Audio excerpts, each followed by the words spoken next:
is among the most severe in its brutality and in scope in its recent history. Mr. President, now is the time for the international community to respond and to support the people of Iran in their pursuit for fundamental rights and accountability. As Special Rapporteur, I will, in coordination with OHCHR and the fact-finding mission, to continue monitoring the situation and to provide an update on the overall human rights situation at the next Council session. It's important to keep in mind that these protest-related violations occur within the context of Iran's broader human rights situation. For example, executions for homicides, drug-related offenses, and espionage have continued during the protest. Accordingly, I reiterate my request for a country visit. Mr. President, I am deeply concerned by the current situation and stress the need for thorough, independent investigation, including potential violations of international human rights law and international criminal law. I respectfully urge this Council to empower the fact-finding mission to investigate these protest-related violations to ensure transparency and accountability. The Iranian people have shown extraordinary courage in speaking truth to power. Now, the international community must respond with the urgency and commitment this situation demands. Thank you. Gracias, señora. Thank you, Special Rapporteur. I will now give the floor to Sarah Hossain, Chair of the Independent International Fact-Finding Mission on the Islamic Republic of Iran, for a video message. High Commissioner, Excellencies and colleagues. We have witnessed unprecedented levels of violence in the Islamic Republic of Iran in the past 3 weeks, marking what appears to be the deadliest crackdown against its people since the revolution of 1979. The protest that started on 28th December, sparked by an economic crisis and deteriorating living conditions, quickly spread to all 31 of Iran's provinces. After the government initially adopted a conciliatory tone, the state response appears to have devolved into increasing violence. The fact-finding mission on Iran has been interviewing witnesses and gathering evidence. What we can already see is deeply troubling. The information we have gathered points to severe human rights violations, including disproportionate use of force resulting in arbitrary killings and injuries, torture, sexual violence, arbitrary arrests and detentions, and forced confessions. The government of Iran has briefed the mission on the situation and provided reports with its perspective on the events, including allegations of external interference. In this regard, we underscore that threats or acts of unilateral military intervention by third states are clearly contrary to international law.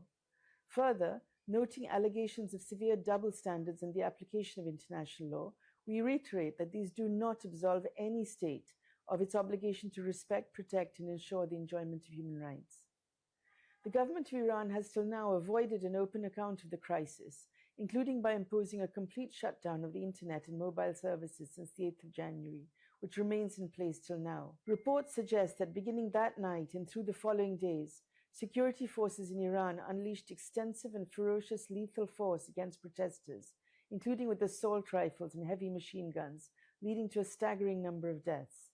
The government has itself acknowledged thousands of deaths, and credible information suggests the number is much higher. Physicians have reported hospitals overwhelmed with mass casualty conditions. We have been haunted by images of grieving relatives at the makeshift Karizak morgue in Tehran city, searching for their loved ones' corpses amongst what appear to be hundreds of body bags piled one on top of another. The government claims that at least 300 members of its security forces were amongst those killed, that relief workers and medical personnel were attacked, and public and private property, including healthcare facilities, damaged. Video footage which we've reviewed appears to show some individuals burning vehicles and buildings.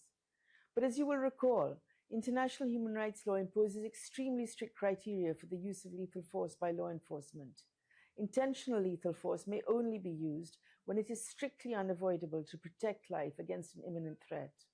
Despite the communications blackout, the mission has collected witness and victim accounts and assessed digital material which appears to show security forces firing lethal ammunition into crowds that did not present an imminent threat to life.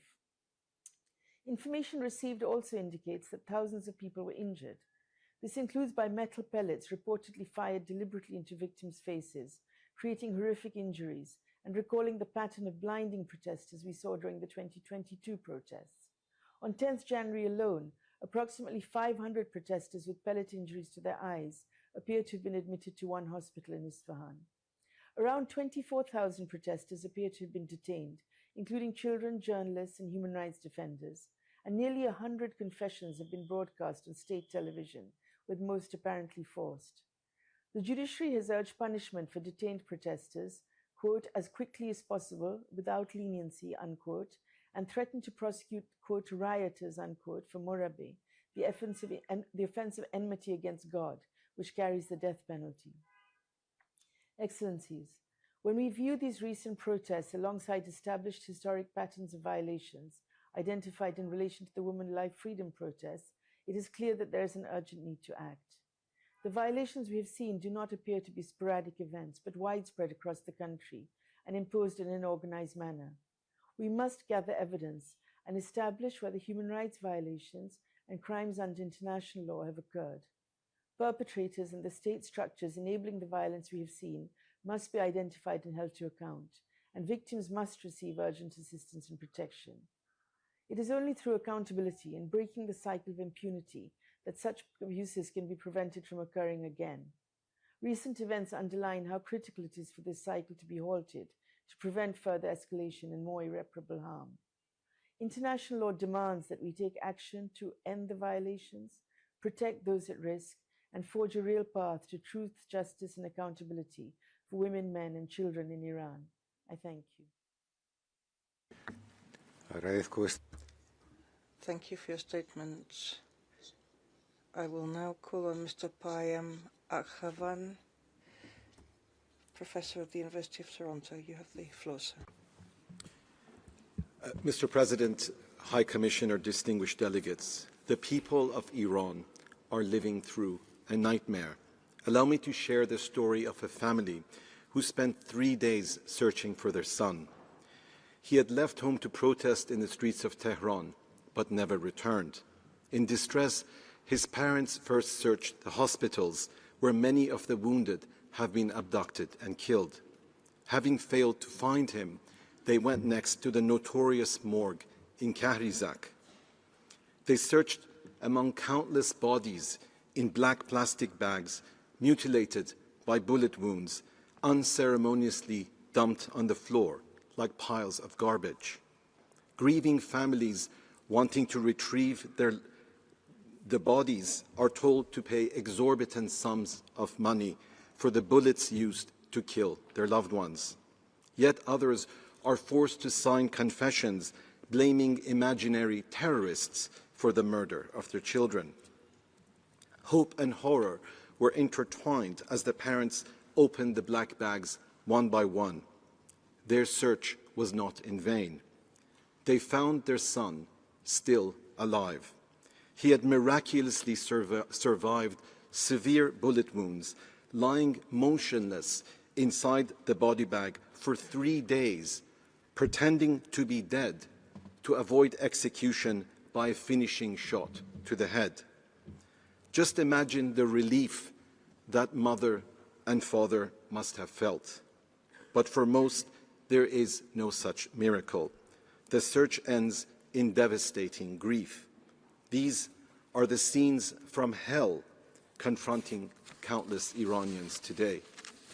Mr. President, even against the blood-stained record of the Islamic Republic, extensively documented by the UN, the savagery of the past days is unprecedented. The authorities initially claimed that 5,000 had been killed, but reduced the figure to 3,000 2 days ago. This is a gross underestimate. 5 days ago, a report by medical doctors inside Iran put the number at 16,500 killed and 330,000 injured. The number increases each day because the killings haven't stopped. We may not know the exact number because of the internet blackout, but by any plausible estimate, this is the worst mass murder in the contemporary history of Iran. our beautiful country has become a cemetery in which the hopes of our youth are buried. I began my career as a UN human rights officer here in Geneva in 1993 during the war in the former Yugoslavia. I went on to serve as a prosecutor at the International Criminal Tribunal in The Hague. I helped draft the indictment for the Srebrenica and genocide, in which some 8,000 Bosnian Muslims were massacred during July of 1995. By comparison, at least twice that number has been killed in Iran in half the time. This is an extermination. And unlike Bosnia, there is no war between military forces. There is only a war by the Islamic Republic against unarmed youth crying for a better future. Mr. President, the Iranian people look to this Council for justice. It is imperative to ensure that the international independent fact-finding mission has sufficient resources for its investigative function, to preserve and collate the massive amounts of evidence to facilitate accountability. The Islamic Republic, of course, is not a party to the Rome Statute of the International Criminal Court. The Security Council should be asked to make a Chapter 7 referral, even if it is unlikely to do so because of its cynical politics. We persist, however, in the hope that one day, in the not-too-distant future, in a democratic Iran, those most responsible for these crimes against humanity will be prosecuted before an independent and impartial special court. We have no doubt that Iran, too, will have its Nuremberg moment. Mr. President, distinguished delegates, attempts to portray these protests among millions as a foreign conspiracy is an insult to the memory of those who have sacrificed their lives for freedom. The Iranian people are heir to a rich and ancient civilization. Theirs is the heritage of Cyrus the Great, the author of the first human rights declaration from 2,500 years ago, and the cuneiform alphabet of the clay cylinder that is today housed in the British Museum. Theirs is the poetry of Sa'di of Shiraz, whose words adorn the UN headquarters in New York. Human beings are members of a whole, he reminds us, in creation of one essence and soul. Our collective pain and suffering has brought us ever closer together in a profound shared humanity.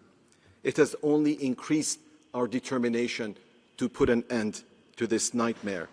Like our ancestors, we persist in the belief that in the end, light will triumph over the darkness. The day will come when we will dance in the streets and celebrate our freedom. And when that day comes, we will remember those who stood with us in our hour of need. Thank you. Le agradezco esta declaración. Thank you for your statement. In keeping with practice, we shall now hear the concerned country. I recognize the representative of the Islamic Republic of Iran. You have 5 minutes. Bismillah ar-Rahman ar-Rahim. Mr. Vice President, distinguished members of the Council, ladies and gentlemen, the Islamic Republic of Iran addresses this special session with utmost clarity and resolve.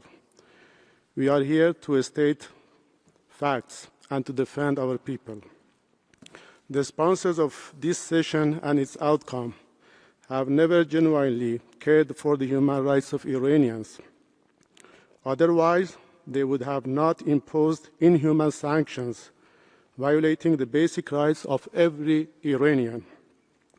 Nor would they have supported Israel's war of aggression that killed and injured over 5,000 Iranians, dismissively referred to as their dirty job.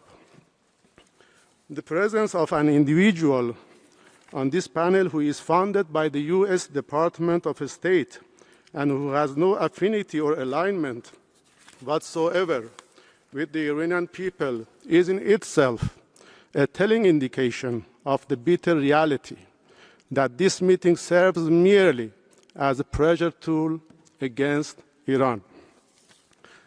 Mr. Vice President, as the protest started on 28 December 2025, Iran fully recognized the right of people for peaceful protest and conducted negotiation channels with protesters. However, during the second phase, from 8 to 10 January, events were deliberately transformed into organized violence, including terrorist attacks, destruction of property, and armed actions against civilians and law enforcement. The government of Iran officially announced verified figures regarding the recent unrest.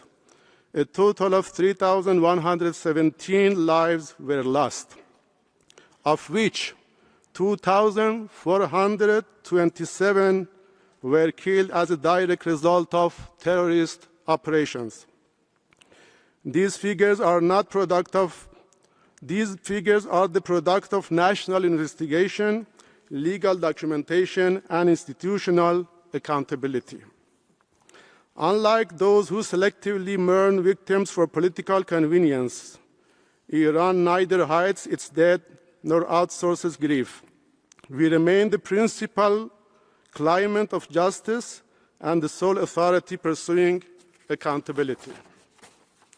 Accordingly, the Islamic Republic of Iran does not recognize the legitimacy or validity of this special session and its subsequent resolution.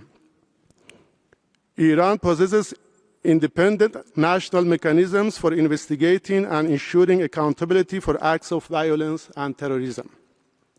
Yesterday, the President Pezeshkian announced publicly that he has assigned various groups to carefully examine the causes and contributing factors of these incidents so that the root causes of violence can be identified and eliminated.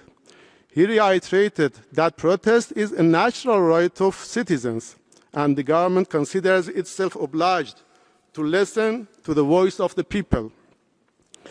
The legal status of all detainees will be reviewed strictly in accordance with due process.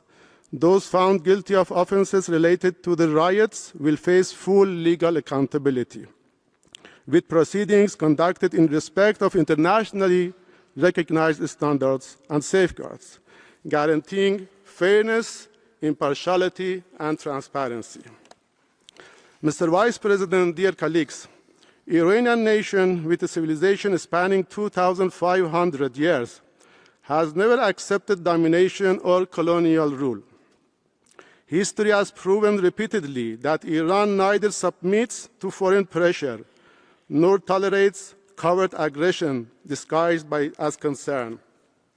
The Iranian nation has endured wars, sanctions, terrorism, and relentless pressure, yet it stands united. This resilience is not accidental. It is the product of history, identity, the collective memory.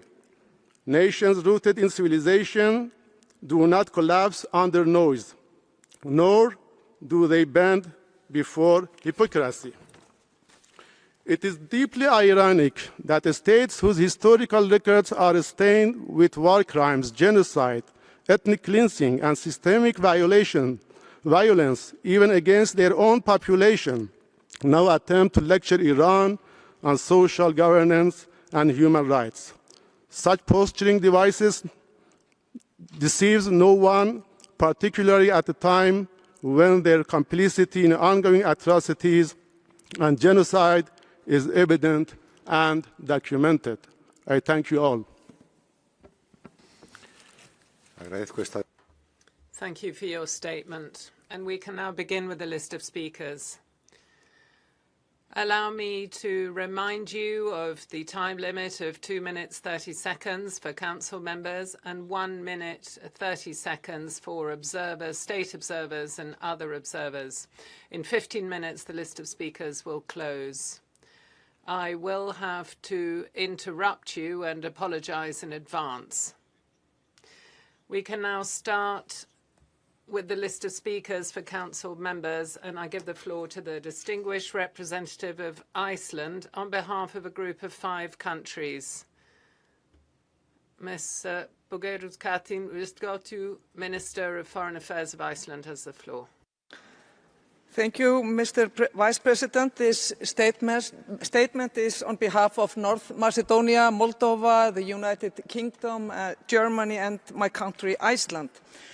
Once again, the people of Iran have taken to the streets to demand a better life for themselves and their loved ones.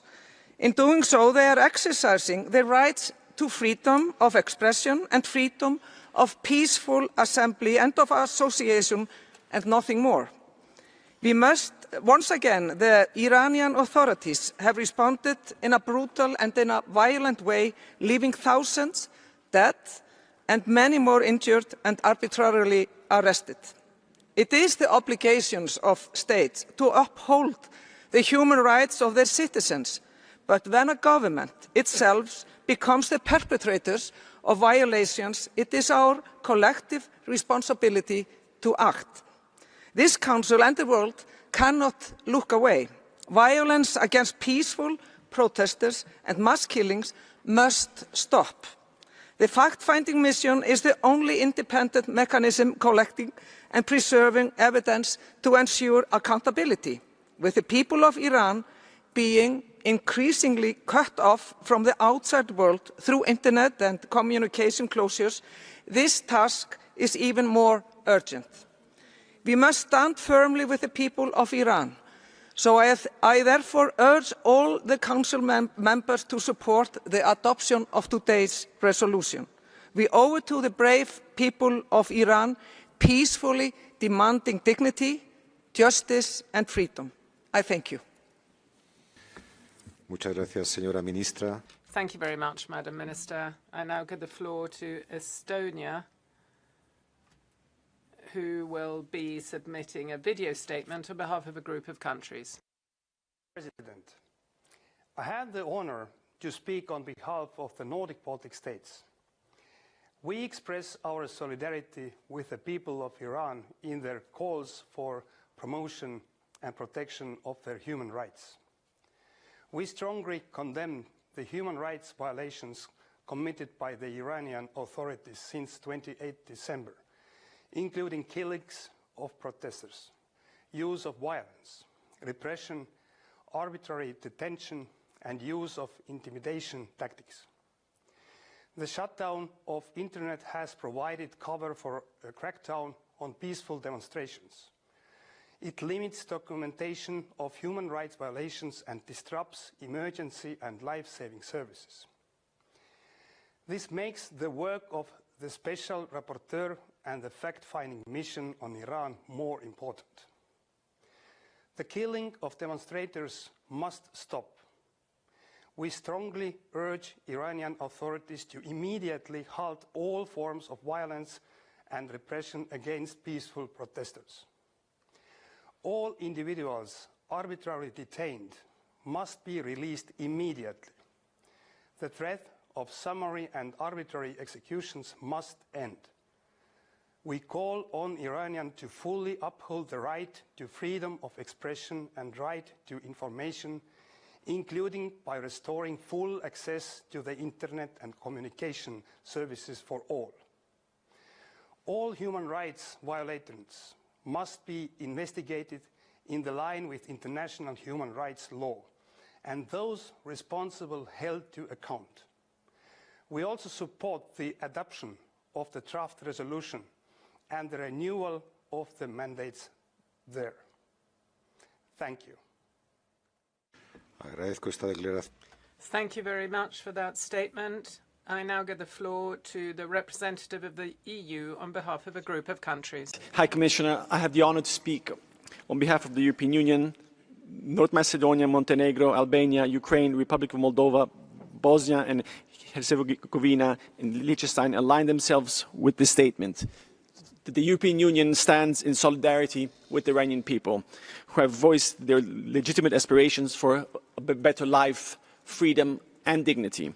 We strongly condemn the brutal repression of peaceful protests across Iran, which resulted in the deaths of thousands of civilians. We also condemn the reported widespread arbitrary arrests and detentions. Such gross violations and abuses must immediately stop. The European Union urges Iranian authorities to fully adhere to Iran's international obligations and fully uphold international law. All individuals arbitrarily detained must be released immediately. The EU strongly condemns any use of the death penalty to suppress internal dissent. The nationwide communications blackout is unacceptable. We urge Iranian authorities to restore all communications. There must be accountability for the dire events of the past weeks, and justice must be done for all those who were killed, injured, or detained only for exercising their human rights and for voicing legitimate demands. The EU fully supports the renewal of the mandates of the fact-finding mission and of the Special Rapporteur. It is paramount to end the cycle of systemic impunity for gross human rights violations carried out by state officials. The EU and its member states are exploring various tools to respond to the situation and support the Iranian people. The EU has taken targeted, restrictive measures against individuals and entities responsible for serious human rights violations in Iran. We will take further measures to target those responsible for the ongoing human rights violations and the repressions. We extend our full support to civil society and human rights defenders who are playing a crucial role. Thank you, Mr. Vice President. Gracias. Thank you. I now give the floor to the representative of North Macedonia. Thank you, Mr. Vice President. North Macedonia aligns itself with the statement of Iceland on behalf of the core group and the statement of the European Union delivered just a moment ago. In our national capacity, we thank the High Commissioner for Human Rights for his statement and assessment of the overall human rights situation in Iran. We reiterate our appreciation for the work of the Special Rapporteur on the human rights situation in the Islamic Republic of Iran and the fact-finding mechanism, and we support the continuation of their mandates. Furthermore, we express grave concern over the continued deterioration of human rights in Iran in the context of recent nationwide protests. Credible reports of violent repression of peaceful demonstrations, including excessive use of force, arbitrary arrests and detentions, torture, sexual and gender-based violence, and executions constitute serious violation of international human rights law. We are particularly alarmed by reports of unlawful killings of protesters, including children, and by the targeting of women and girls for exercising their fundamental rights and freedoms, intimidation of victims' families, enforced disappearances, and the silencing of civil society, journalists, and human rights defenders further aggravate the situation. For we strongly condemn prolonged internet shutdowns and communication restrictions that undermine freedom of expression and access to information. We call on the Iranian authorities to immediately cease violence against peaceful protesters and arbitrary detention and executions, restore full internet access, and respect the right of freedom of expression, association, and peaceful assembly. Also, ensuring accountability remains essential to prevent further violations and impunity. For those reasons, North Macedonia calls upon all members of the Human Rights Council to lend their valuable support for the draft resolution tabled at this session. Thank you, Mr. Vice President. Gracias. Thank you. I give the floor to the distinguished representative of Slovenia. Thank you, Mr. Vice President. Slovenia aligns itself with the EU statement. We are closely following developments in Iran, in particular on the recent violent suppression of protests and disproportionate use of force against peaceful protesters across the country. Slovenia expresses deep concern at the violence by Iranian security forces against protesters across Iran and credible reports of mass killings and arbitrary arrests, intimidation by security forces, and detentions. Slovenia condemns the use of force and intimidation of individuals exercising their rights to peaceful assembly and freedom of expression, and stresses that such practices are unacceptable. We are also concerned about reports regarding rash trials of peaceful protesters who could face harsh punishments, including the death penalty, which are used by Iranian authorities as a tool of state intimidation. It is important to mention that severe restrictions on communications, including unrestricted access to the Internet and communication services, may have concealed the true scale of human rights violations. Slovenia expects the free flow of information to be guaranteed. We again call on the Iranian authorities to immediately cease violence against peaceful protesters, to respect their international obligations, and to ensure the protection of freedom of expression and assembly, as well as accountability for human rights violations. We reiterate the importance of restraint, dialogue, and diplomacy in ensuring sustainable peace and stability in Iran and the wider region. We call on Iranian authorities to cooperate fully with the UN Human Rights Council, its mandated investigations and special procedures, as well as with UN High Commissioner on Human Rights and his office. I thank you. Gracias. Thank you. I give the floor to the distinguished representative of Spain. Thank you very much, Vice President. Spain welcomes this holding of a special session on the worrying human rights situation in Iran, and where we agreed with its convening. We condemn all violence exercised against peaceful demonstrators in Iran, and we urge the authorities in the country to guarantee freedom of expression and peaceful demonstrations. These are public freedoms and they're universal rights that are pillars of any prosperous and peaceful societies. The arbitrary detentions of thousands of peaceful demonstrators and extrajudicial sentences are serious violations of international human rights law. We request that the Iranian authorities put an end to repression, to arbitrary detention, and that they suspend all summary execution sentences of demonstrators. The death penalty is a cruel, inhuman, and degrading treatment which is contrary to human dignity and which should never be used to put an end to legitimate demonstrations of the citizenry. We also call on the Iranian authorities to lift immediately all restrictions on communications and to ensure the right of all citizens to free access to information. We believe there must be transparency as to the number of victims, and that the families of those who have died must know the whereabouts of their loved ones.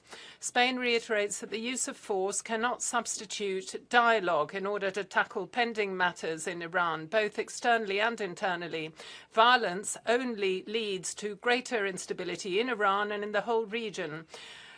We believe in multilateral cooperation and unconditional support for international law, and therefore Spain will continue to defend the rights of Iranians and condemn violence against them. Thank you. La representación de Irak. Thank you. I give the floor to the representative of Iraq.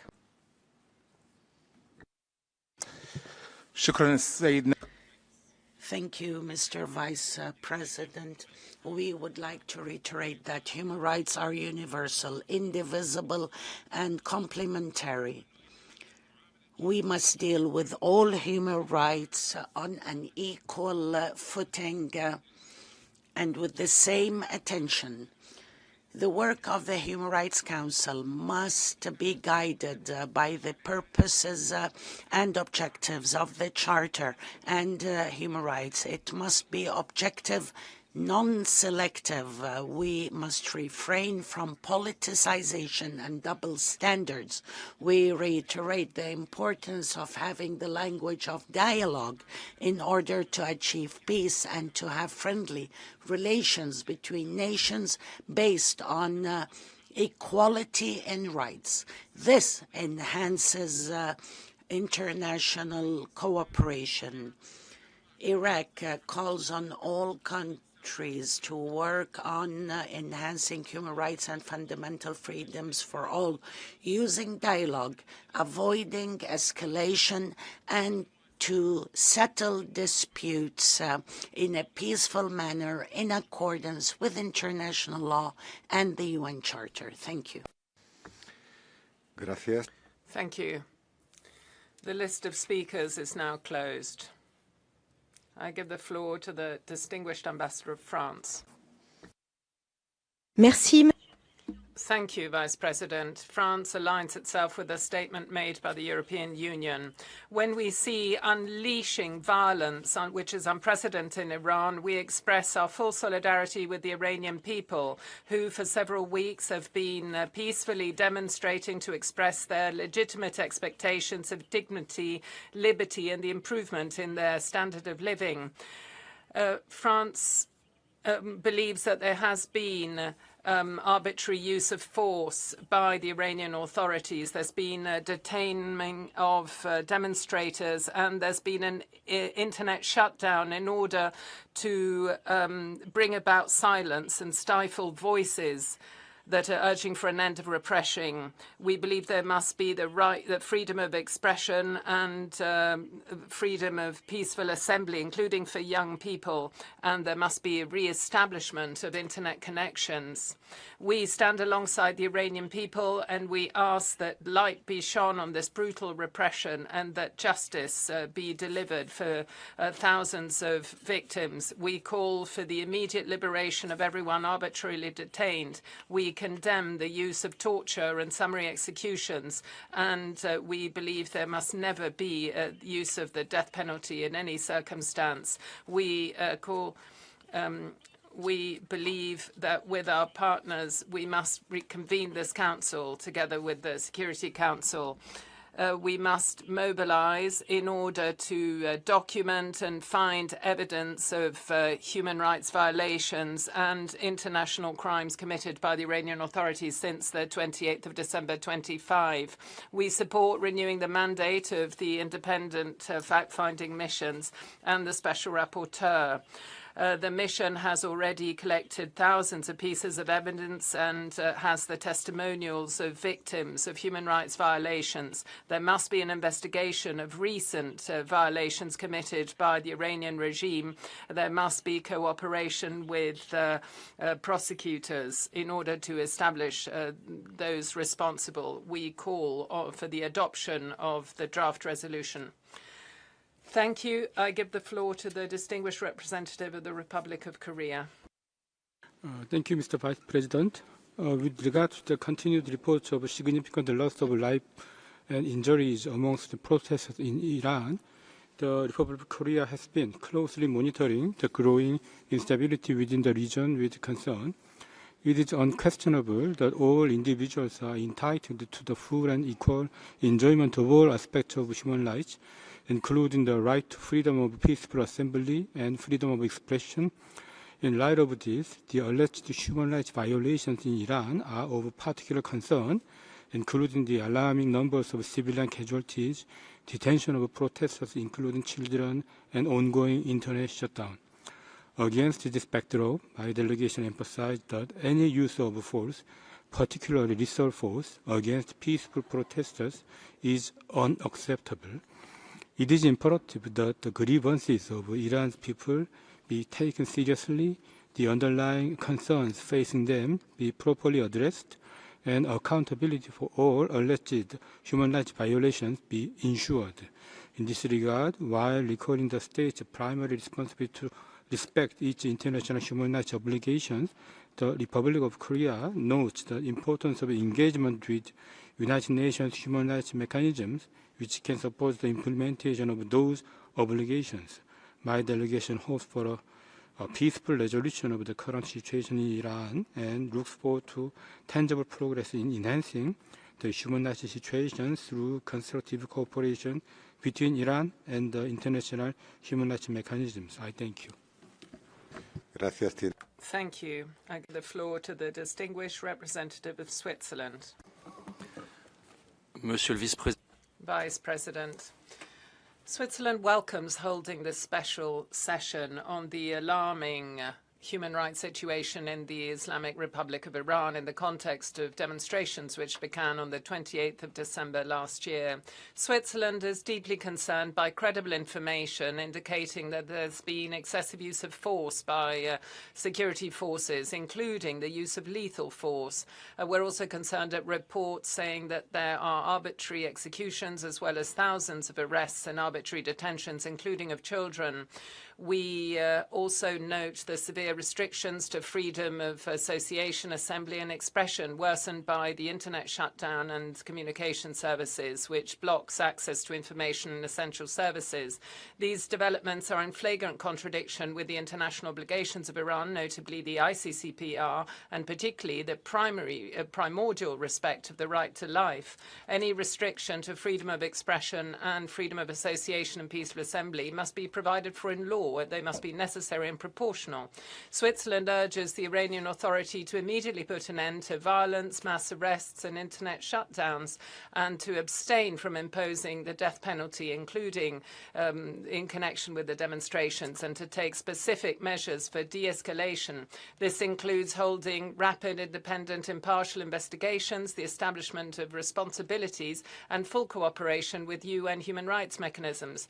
This is why we support draft resolution S39L1 as submitted for adoption in this special session. Pursuant to its tradition and its mandate, Switzerland will continue to work for dialogue, respect of international law and protection of human dignity. Thank you. Thank you. I give the floor to the distinguished representative of Egypt. Mr. Vice President, Egypt is closely monitoring the developments in Iran and reaffirms the HRC's important role in supporting and promoting human rights around the world in a balanced and fair manner based on neutrality, objectivity and non-politicization, thus ensuring the HRC's continued delivery of its mandate efficiently and effectively and regaining the spirit of consensus within it. Egypt reaffirms that the right to peaceful assembly is guaranteed to all based on the determinants and standards stipulated in the ICCPR, and the ultimate responsibility lies with states in promoting human rights and protecting them. We regret the fall of civilian casualties during the recent demonstrations in Iran, and we reaffirm the importance of operationalizing national investigative and accountability mechanisms to hold those responsible accountable. It is our firm position that the creation of HRC mechanisms or expansion of existing mandates must be based on the consent of the country concerned, which strengthens cooperation and dialogue and conduces to providing technical assistance and capacity building to support the countries in fulfilling their obligations in promoting and protecting human rights and responding to their people's aspirations. Our joint efforts are important in rationalizing the HRC's resources, particularly in light of the liquidity crisis, and we insist on the importance of consultations before expanding activities or multiplying existing mechanisms. Thank you. Gracias. Tiene la palabra. Thank you. I give the floor to the distinguished representative of Japan. Thank you, Mr. Vice President. Japan believes that universal values such as human rights, freedom, democracy, and the rule of law should be respected in every country. Based on this belief, we supported the holding of this special session. We are deeply concerned about the deterioration of the human rights situation in the Islamic Republic of Iran in light of the reports that many people have been killed or injured in the protests. Japan opposes any use of force against peaceful protests and calls upon the Islamic Republic of Iran to exercise maximum restraint and refrain from unnecessary or disproportionate measures. We urge the Islamic Republic of Iran to uphold the fundamental human rights of its citizens, in particular the right to freedom of expression, including freedom to seek, receive, and impart information, and the right to freedom of peaceful assembly and association without fear of reprisal. Japan remains open to dialogue with the Islamic Republic of Iran to further exchange views on efforts to improve its human rights situation, including through a bilateral human rights dialogue. I thank you, Mr. Vice President. Gracias. Tiene la palabra. Thank you. I call on the distinguished ambassador of Albania. Thank you, Mr. Vice President. Albania expresses its grave concern regarding the serious and ongoing deterioration of the human rights situation in Iran, particularly in the context of the peaceful protests that began in 28 December 2025. We strongly deplore the excessive, disproportionate and lethal use of force against peaceful protesters, resulting in thousands of deaths, mass injuries and the use of firearms and other prohibited means in clear violation of international human rights law. We express our deep concern regarding the widespread arbitrary arrests and detentions, including of children, and the risk of the arbitrary application of the death penalty against recently arrested protesters.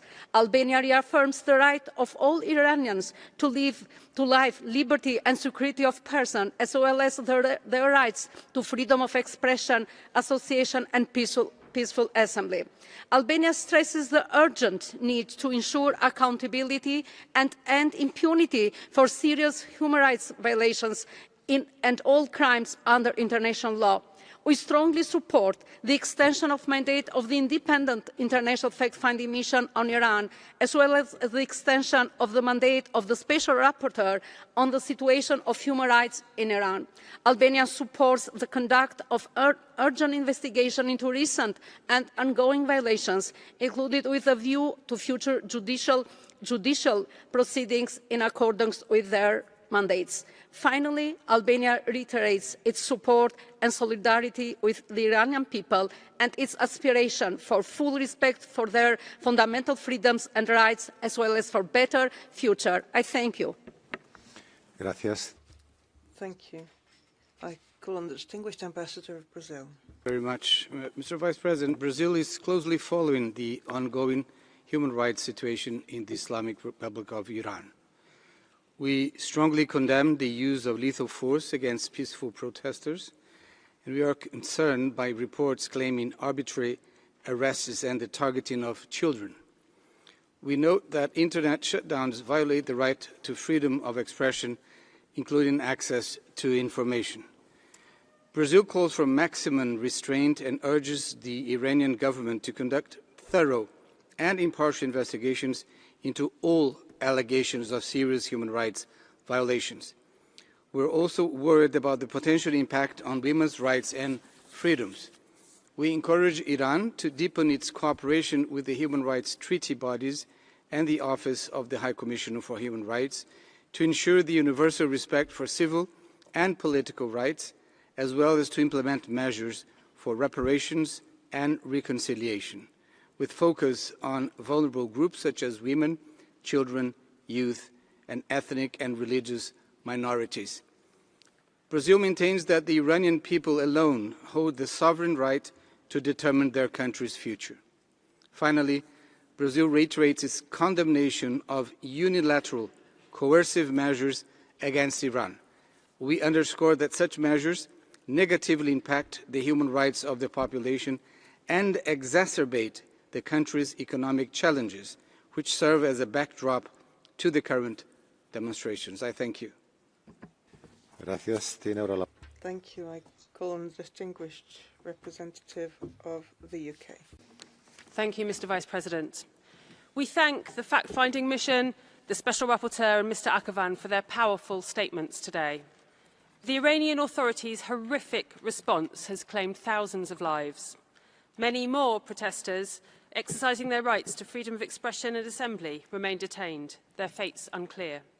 Iran's abhorrent use of the death penalty continues. On average, around 6 people are executed every day in Iran.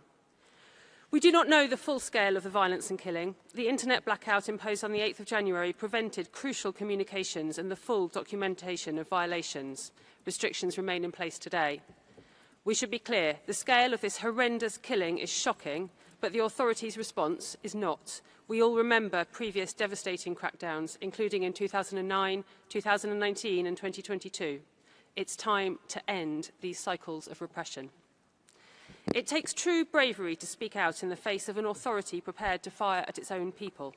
This is especially true of women and those from religious and ethnic minorities who continue to face severe repression in their daily lives. The Iranian authorities must be held accountable. This is why the fact-finding mission must be renewed today. We stand firmly with the Iranian people in their pursuit of justice. Thank you. Gracias. Thank you. I call on Thailand.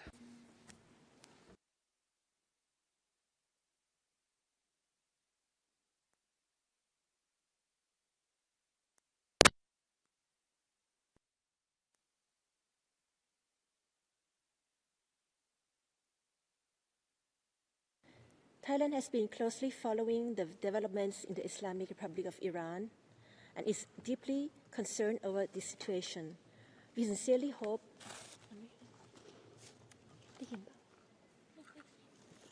I'm sorry, can you hear me? Okay.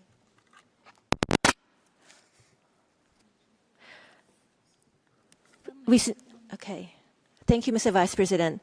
Thailand has been closely following developments in the Islamic Republic of Iran and is deeply concerned over the situation. We sincerely hope that the situation will be resolved peacefully, allowing a swift return to calm and normalcy. Thailand expresses its profound sympathy over the reported loss of life and injuries and extends our deepest condolences to the families affected. We emphasize the paramount importance of safeguarding lives, preventing further casualties, and avoiding any further deterioration of the situation. Thailand reaffirms its commitment to the principles of international law and human rights. We underscore the importance of constructive engagement in advancing an environment conducive to the promotion and protection of fundamental rights and freedoms, where stability is preserved through dialogue, restraint, and respect for international law among all relevant stakeholders. In this regard, we support the continued constructive engagement between the Islamic Republic of Iran and the Human Rights Council. Lastly, Thailand further reaffirms the fundamental principles of international law and the Charter of the United Nations, which call for the peaceful resolution through dialogue and mutual respect among states, including respect for sovereignty and territorial integrity as the bedrock of peace and security. I thank you. Gracias. Thank you. I call on Cyprus, Ambassador. Thank you, Mr. Vice President. Cyprus aligns itself with the EU statement. The most recent wave of mass, peaceful protests in the Islamic Republic of Iran and their brutal repression raises very grave concerns regarding the Iranian authorities' respect for fundamental rights. Cyprus recalls Iran's obligations under international human rights law to respect the rights to peaceful assembly and freedom of expression. We note with alarm reports of thousands of deaths and injuries, arbitrary and incommunicado arrests, and severe repression across the country, including through indiscriminate and excessive use of force. Cyprus urges the Iranian authorities to ensure the prompt release of all individuals arbitrarily detained and to exercise maximum restraint in the use of force. Cyprus is particularly concerned about the reported use of the death penalty and other harsh punishments against recently detained individuals. We urge the Iranian authorities to suspend all executions. Cyprus strongly condemns restrictions on freedom of opinion and expression offline and online and calls for the immediate lifting of the nationwide internet blackout as well as the immediate restoration of communications. In this context, we reiterate our full support for the mandates of the Independent International Fact-Finding Mission and the Special Rapporteur. Their work remains indispensable in establishing facts, preserving evidence, and providing an objective assessment of Iran's compliance with its international human rights obligations. Ensuring justice and accountability for the gross violations of recent weeks is essential so as to address the long-standing pattern of impunity documented by the fact-finding mission. I thank you. Gracias. Thank you. I call on China. Thank you, Mr. Vice President. China has carefully listened to the statement of Iran and those of all other parties and has taken note of the efforts made by the Iranian government to address issue and information provided by the Iranian government. China's position on human rights is consistent and clear. China upholds the right of all countries to independently choose their own paths of human rights development, oppose interference in other countries' internal affairs on the pretext of human rights, oppose the imposition of country-specific HR mechanism without the consent of the country concerned, oppose double standards on human rights. Based on the above position, China does not support the convening of the special session of the Human Rights Council. The situation within Iran is in essence a matter of internal affairs and should be decided upon by the Iranian people themselves. China consistently advocates for adherence to the purposes and principles of the UN Charter and international law, opposes the use and threat of force in international relations. opposes imposing one's own will on others, and opposes the return of the world to the law of the jungle.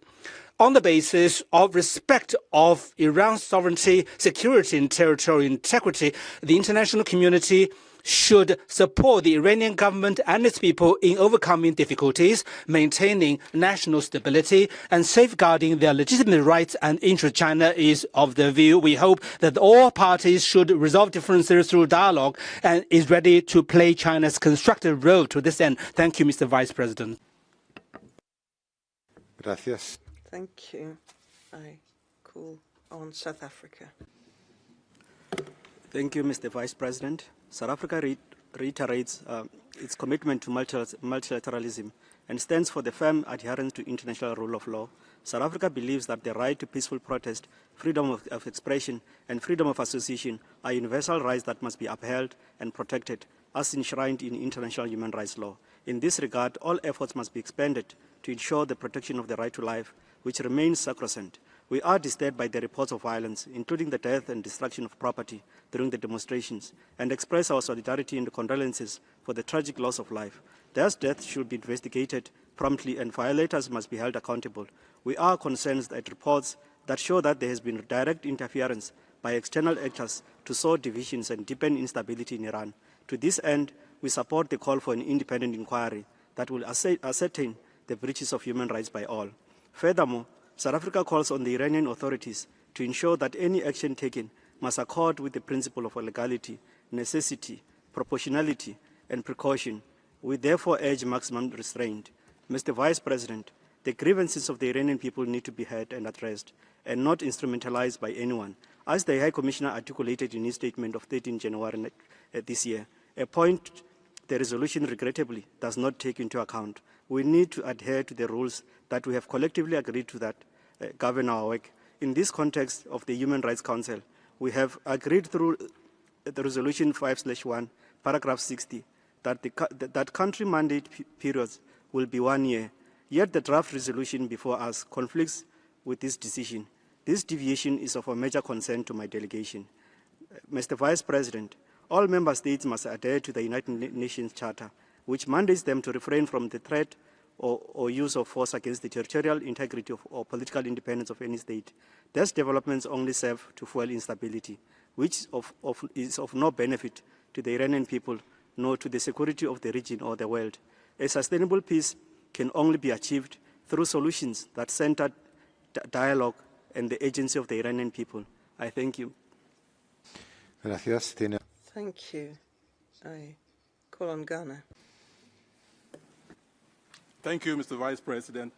Ghana welcomes convening this special session and appreciates the briefing provided by the High Commissioner and the distinguished delegation of the Islamic Republic of Iran.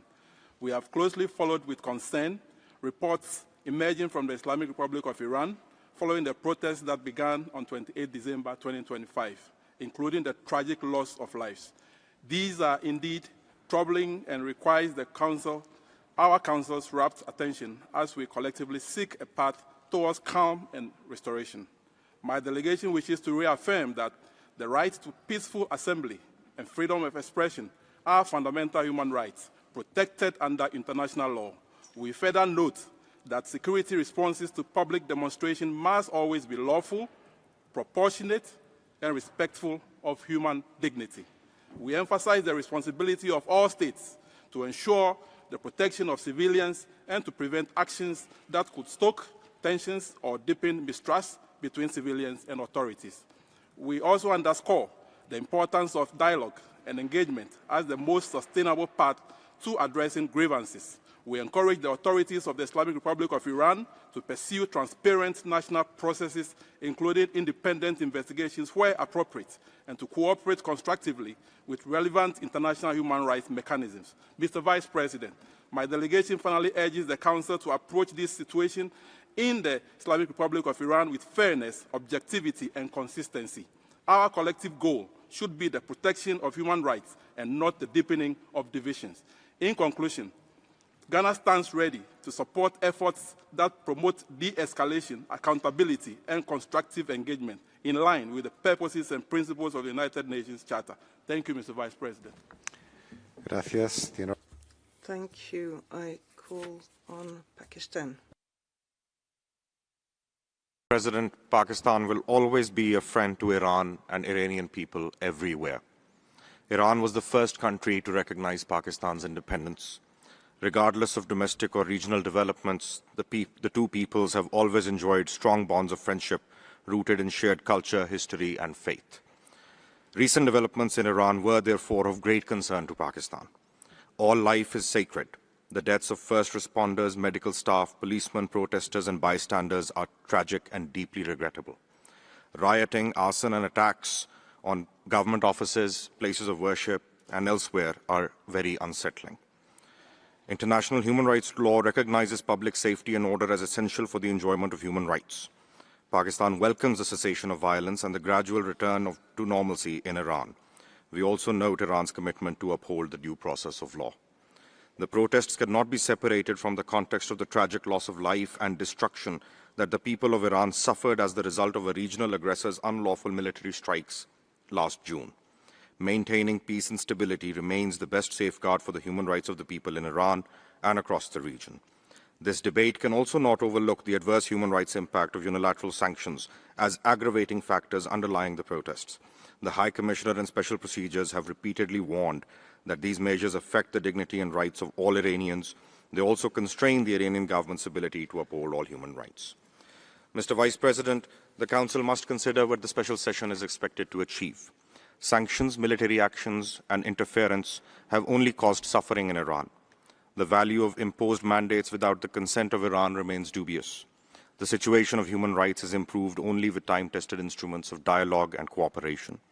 Geopolitical considerations must never outweigh the imperative for diplomacy and engagement. We invite the sponsors of this session to reflect. Confrontation only reduces space for genuine dialogue. It exposes the Council's universal mandate to charges of selectivity, and it does a disservice to the human rights of the people in Iran. Thank you. Gracias. Thank you. I call on Colombia. Gracias, señor. Thank you, Vice President. It's since 1928 where workers in our country were killed by the army during a strike related to a fruit country. This was known as the Banana Massacre, and it is a grave shame in our recent history. We looked also to the events of 2021. These episodes had a serious impact on human rights, with a loss of life,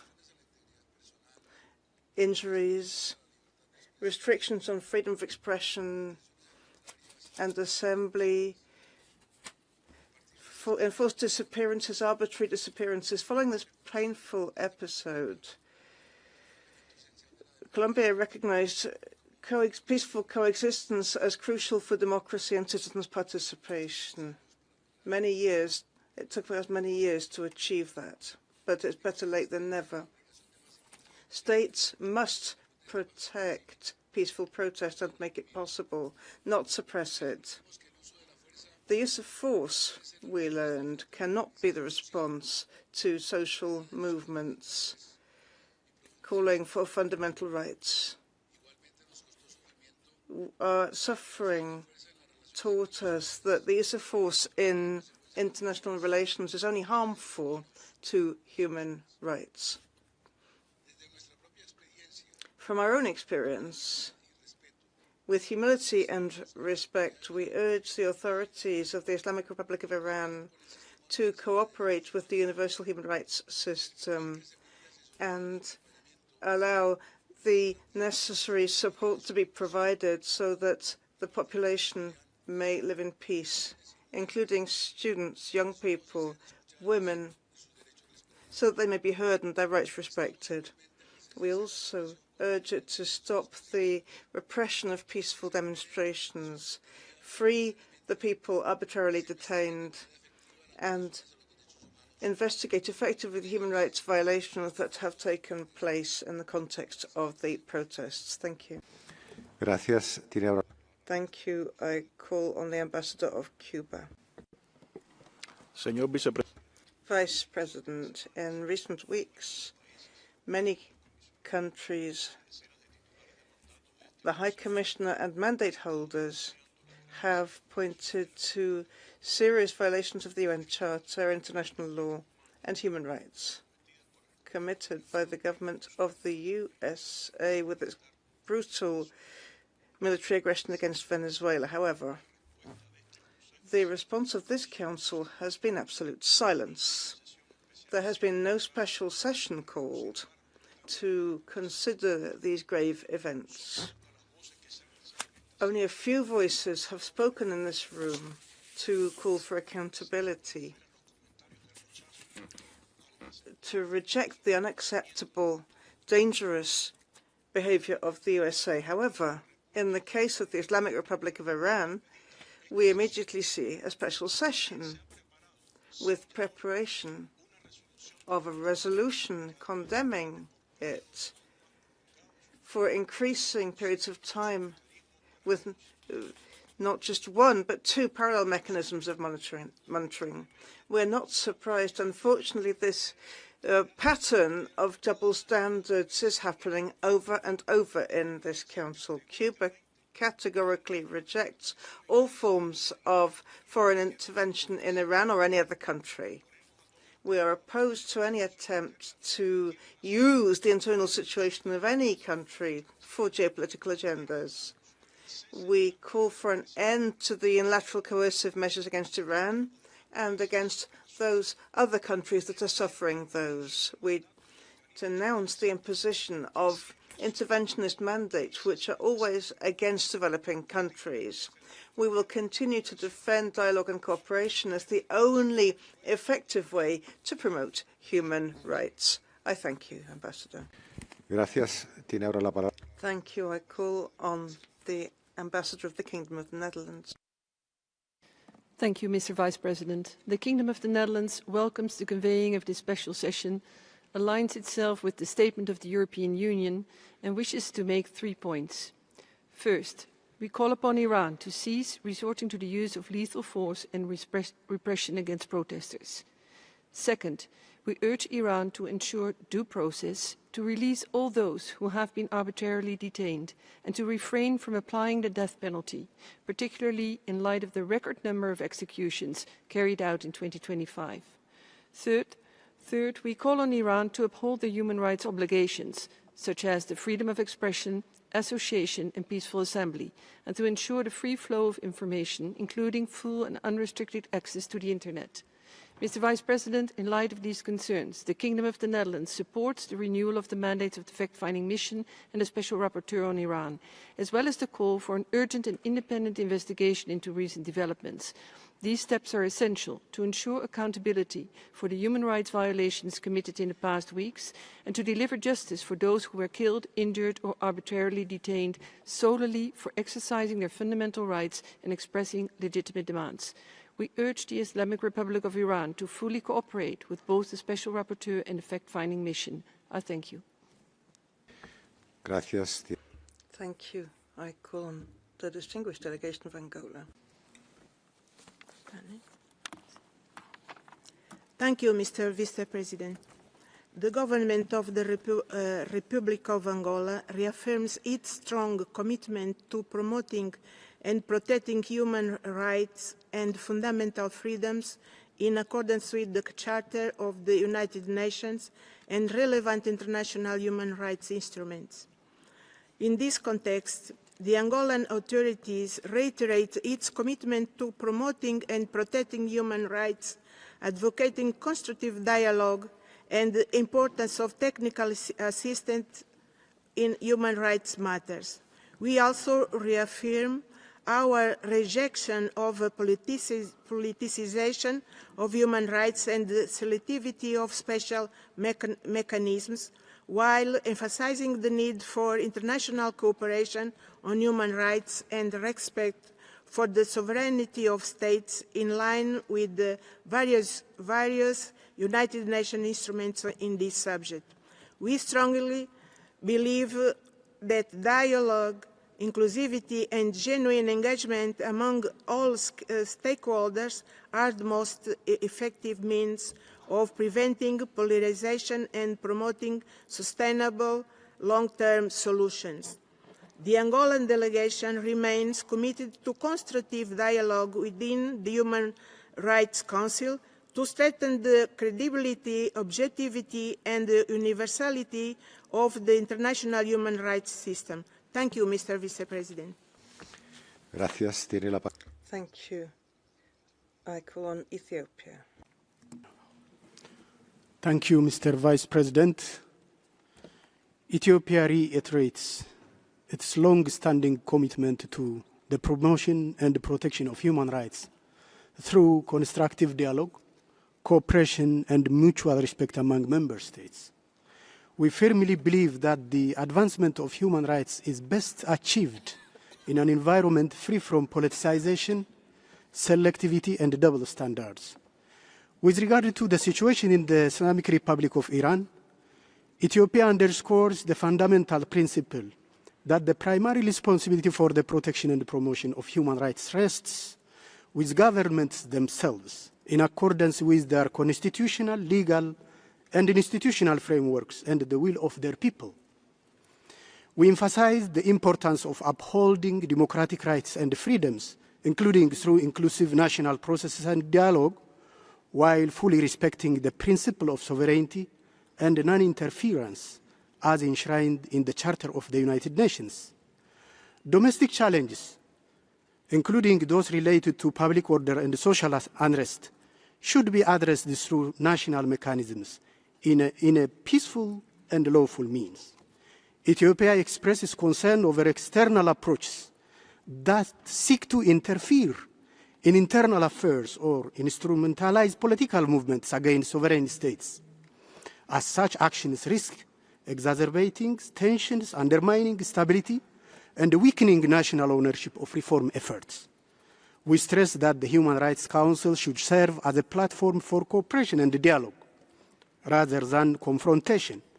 In this regard, Ethiopia encourages continued engagement with the international human rights mechanisms based on mutual respect, impartiality, and consent.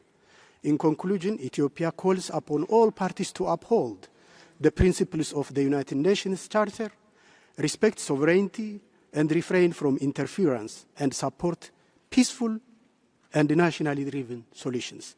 I thank you, Mr. Vice President. Gracias. Thank you. I call on Bulgaria. Mr. President, Bulgaria aligns itself with the statement made by the European Union. Bulgaria is deeply concerned by the gravity of the situation in the Islamic Republic of Iran following the recent unprecedented crackdown of peaceful protests by the authorities. We are deeply concerned by the use of lethal weapons by security forces, which has led to the death of thousands of protesters and a high number of injured protesters. We denounce the widespread arbitrary arrests and detentions of participants in the protests. We are alarmed that the Iranian authorities have imposed a nationwide internet shutdown and communication blackout, affecting Iranians' right to freedom of expression and access to information, disrupting emergency and life-saving services. Bulgaria urges for the investigation of all killings, violence against protesters, and other serious human rights violations and abuses in line with international human rights norms and standards. Those officials who are responsible for those human rights violations and abuses must be held to account. We call on the Iranian authorities to fulfill their country's obligations under international human rights law, to respect the rights to freedom of expression, association and peaceful assembly of individuals, and their right to free flow of information. Bulgaria confirms its support to the independent international fact-finding mission and expects it, in line with its mandate, to thoroughly investigate all allegations of serious human rights violations and abuses perpetrated in relation to the protests that began on 28th of December 2025, including for potential future legal proceedings. We will support the extension of the mandate of the Special Rapporteur, while being confident that she will closely monitor the current human rights situation, including the respect for and protection of civil, political, economic, social and cultural rights in Iran. I thank you. Gracias. Thank you. I now give the floor to the Distinguished Ambassador of Chile. Gracias. Thank you very much, Vice President. Chile welcomes the holding of this special session, given the violent repression and serious human rights violations committed in the Islamic Republic of Iran. We roundly condemn the deaths, violence against demonstrators, and the excessive and disproportionate use of force by state officials in the context of peaceful protests that began on the 28th of December 2025. We also reject the blocking and restriction of communications, including the internet shutdown and the banning of mobile phones. These actions have led to thousands of deaths, according to current estimates, and there have been large-scale violations, torture, arbitrary executions, disappearances. We call for the upholding of rights, for freedom of peaceful assembly and association, and we believe Iranian citizens have the right to fully participate in public affairs in line with international human rights law. The recent events, Vice President, in Iran should be added to the very serious acts committed in 2022 and 23, when peaceful demonstrators were harassed, detained, and this disproportionately affected women and children. In addition to this, the acts of since December 2025 testify to systematic repression of peaceful demonstration. We therefore launch an appeal to the authorities of Iran to put an end to the repression of peaceful protests and to guarantee the full respect of fundamental rights. We firmly underline the need to carry out impartial, transparent, independent investigations, which will allow for proper accountability and access to justice, as well as comprehensive reparations for the victims of state action. Thank you. Thank you. I now give the floor to the distinguished representative of Italy. Italy aligns itself with the European Union statement and wishes to add the following in its national capacity. We express our deepest concern over the violent repression of protests in the Islamic Republic of Iran and the reported severe human rights violations across the country. We strongly condemn the excessive and lethal use of force by security forces against demonstrators who were legitimately exercising their fundamental rights to freedom of expression, associations, and peaceful assembly. Reports of thousands of deaths, widespread arbitrary arrests, and serious ill treatment of detainees are deeply alarming and unacceptable.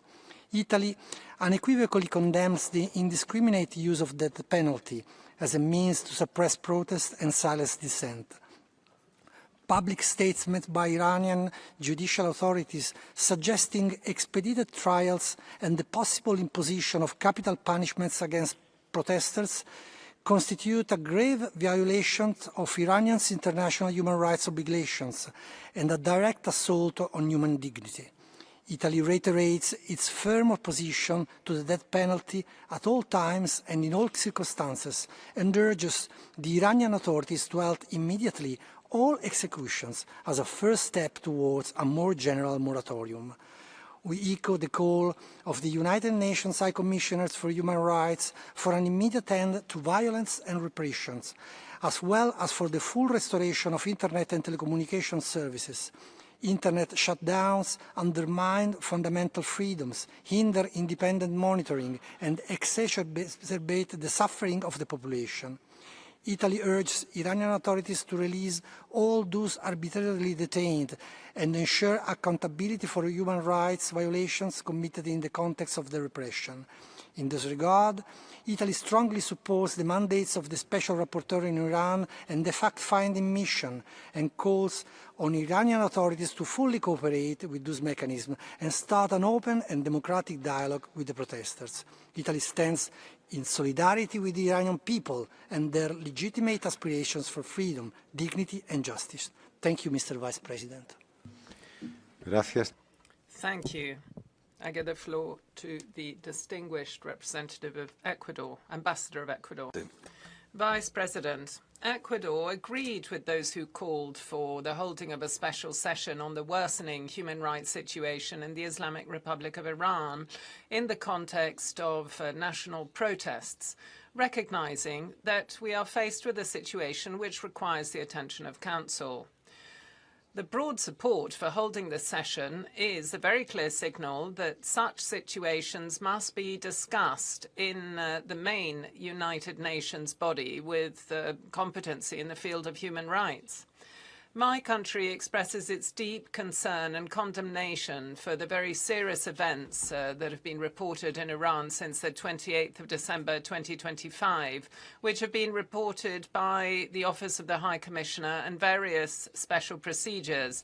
They testify to violence and repression exercised by state security forces against demonstrators, resulting in arbitrary detentions, people wounded, many thousands dead, including children.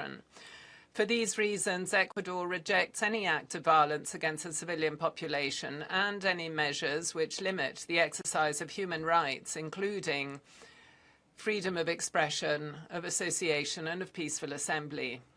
My delegation emphasizes the importance of ensuring that civil society, human rights defenders, journalists, and communication media must have a safe working environment, and there must be safe and free access to the internet. Vice President, Ecuador restates the importance of respecting the principles and standards of international law enshrined in the UN Charter. And we call on the authorities of Iran, as others have, to undertake a genuine dialogue and constructive cooperation with the independent international fact-finding mission, the special rapporteur, and other UN bodies in order to reduce tension, bring about independent investigations, ensure accountability, and protect dignity of all persons. Thank you. Gracias. Tiene ahora la palabra. Thank you. I now give the floor to the Distinguished Ambassador of the Dominican Republic. Thank you, Vice President. The Dominican Republic supports the holding of this special session of the Human Rights Council, and we share the concern of the international community when faced with recent information on developments in the human rights situation in the Islamic Republic of Iran. It is up to this Council to heed situations that generate such global concern, particularly when there are allegations of excessive use of force, arbitrary detention, and restrictions to fundamental freedoms in all contexts, particularly when there is protest. We take note of the reports submitted by the competent international bodies describing situations which violate the human rights of civilian population. These must be carefully and objectively analysed pursuant to international human rights standards and the mandate of this Council. We state once again that accountability, the respect of the rule of law, and due process are essential to ensure effective protection of human rights and to strengthen the confidence and trust between the authorities and the population. We emphasise the importance of dialogue, technical cooperation, and multilateralism in order to move towards sustainable solutions, making sure that there is space for constructive exchange, contributing trust, and promoting gradual and lasting progress. We would therefore urge the Iranian authorities to strengthen their cooperation with international human rights mechanisms. We say once again that we are willing to support the efforts of Council in order to tackle this situation in a constructive manner and one which looks for specific solutions. Thank you. Thank you. I give the floor to the Ambassador of the Czech Republic. Mr. Vice President, we remain deeply concerned by the persistent repression of protests by the Iranian authorities against their armed population. Since late December 2025, people across Iran have peacefully expressed their legitimate aspirations for fundamental freedoms and improved living conditions. We are alarmed by the reports of numerous deaths and injuries among protesters. We strongly condemn the use of excessive and lethal force by security forces, as well as widespread arbitrary arrests, detention, intimidation, and judicial harassment. Such actions constitute serious violations of international human rights law, including the International Covenant on Civil and Political Rights, to which Iran is a state party. We call on the Iranian authorities to immediately cease all violent actions against peaceful protesters and to fully respect the rights to freedom of expression, peaceful assembly and association. All individuals detained solely for exercising these fundamental rights must be released without delay, and due process guarantees must be upheld in all cases. We urge Iran to ensure full, safe and unhindered access to information and communications, including by refraining from internet shutdowns. We call on the Iranian authorities to intensify surveillance and the ongoing persecution of lawyers, journalists, social media users and human rights defenders, both within Iran and through acts of repression abroad. We reiterate our principled opposition to the use of the death penalty in all circumstances and call on the Iranian authorities to stop the executions. We reaffirm our solidarity with the Iranian people and express our full support for civil society actors and human rights defenders who, despite severe pressure and significant risk, play a crucial role in documenting violations, promoting human rights and sharing information with the international community. Finally, we call on Iran to ensure accountability for all violations and grant unhindered access and full cooperation to the UN fact-finding mission and the Special Rapporteur on the situation of human rights in Iran. Thank you. Gracias. Thank you. I now give the floor to the distinguished ambassador of Kenya. Thank you, Mr. Vice President. Kenya acknowledges the convening of this special session, particularly amid the recent nationwide protest backed by economic grievances in Tehran's bazaar since late December 2025. We view today's discussion as a vital affirmation of our shared responsibility to tackle urgent human rights challenges through principled multilateral dialogue, fostering cooperation in a deeply polarized geopolitical landscape. These bedrock principles demand consistent, impartial application across all contexts and regions, free from selectivity or politicization, to uphold this Council's integrity in addressing global crises. Kenya shares concerns over allegations of human rights violations arising from these events, including allegations of excessive use of force and restrictions on freedoms. We recognize the contributing factors characterizing these protests, rooted in pressing economic hardships and aspirations for improved governance, which warrant thoughtful, constructive responses from the Iranian government. We equally acknowledge positive steps already taken by Iran, including its repeated invitations for dialogue, commitments to investigative allegations transparently, and engagement with the national partners as conveyed in statement to this Council and beyond. At the same time, the rights to peaceful assembly, expression, and association impose reciprocal duties on individuals to exercise them lawfully, peacefully, while states retain their sovereign prerogative and international law to apply proportionate restrictions safeguarding public order and national security.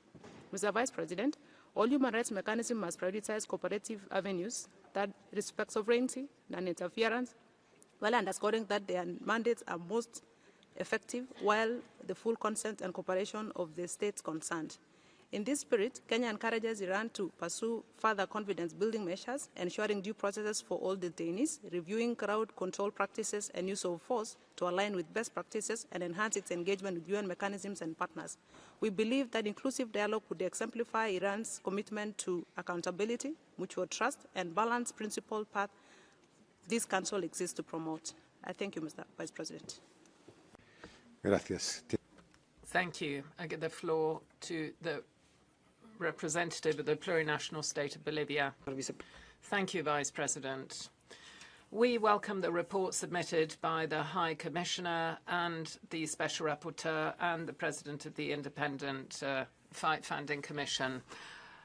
Bolivia reaffirms its commitment to the promotion and protection of human rights and the free exercise of fundamental freedoms by all persons and the obligation of states to guarantee these. In any situation, the right to life and the respect of human rights and the peaceful settlement of disputes must prevail, and this is in line with the UN Charter. We call for avoiding confrontation and through transparent proceedings, the perpetrators of any acts of violence or human rights violations must be held accountable in line with international standards. We We believe that all international stakeholders must tackle such situations with diplomacy, in line with international law, and avoid any act that might lead to an escalation of the situation. At the same time, we must ensure there is consistency in all mechanisms, balancing costs and effective results and avoiding duplication. We hope that all parties will be able to resume dialogue and negotiation, de-escalate tension, settle differences in a climate of mutual respect, and also meet the legitimate aspirations of the peoples. Thank you. Thank you. We can now move on to the list of speakers, of observers of the Council. I give the floor in the first instance to the distinguished representative of Germany, Secretary of State Bernhard Korch. Mr. President, once again this Council convenes to address human rights violations in Iran. Once again, peaceful protesters standing up for their inviolable rights have been violently attacked, arbitrarily arrested or killed. We have all listened to the statements of the High Commissioner, the fact-finding mission and the Special Rapporteur. Germany thanks all Member States for coming together for this special session. Today, let us send a strong, united signal of solidarity with those suffering human rights abuses in Iran, those standing up for their rights. Today, we want to shed light on human rights violations that Iran is trying to hide behind an internet blackout. Germany commends the fact-finding mission and the Special Rapporteur for their tireless efforts to document and investigate abuses and to improve the human rights situation. We call on the Iranian government to cooperate fully with these mandates. The tragic events of the past weeks and the reporting today underline once more why we need both the fact-finding mission and the Special Rapporteur. We call on this Council to join us in extending both mandates to ensure that their crucial work for human rights and accountability can continue. Thank you very much. Gracias. Thank you. I now give the floor to the distinguished delegation of Luxembourg that will be making a video statement. Thank you, Vice President. Luxembourg aligns itself with the declaration of the EU, and we reiterate our support to the Iranian people. We firmly condemn the violent repression of demonstrations in Iran. We are alarmed by the reports and the images showing that there are countless deaths, thousands wounded, and mass arbitrary arrests. Many Iranian men and women are disappeared. We are very much affected by the loss of life in Iran, including that of children, and our thoughts are with their families. Human rights, including the right to freedom of expression, association, and peaceful assembly, must be respected and protected at all times. Iran must respect them and fully guarantee such rights. We are bringing today the voice of Iranian men and women, and it is up to them to decide how they would like to shape their future. Access to the media and to independent information, including comprehensive access to the internet, is essential. We renew our appeal to the leaders of the Islamic Republic to abolish the death penalty, to put an end to the cruel, inhuman, or degrading treatment, and to free all political prisoners. Transparent and independent investigations must immediately be launched in order to bring the perpetrators of such crimes to justice. Along these lines, we support extending the mandate of the independent fact-finding mission. Thank you.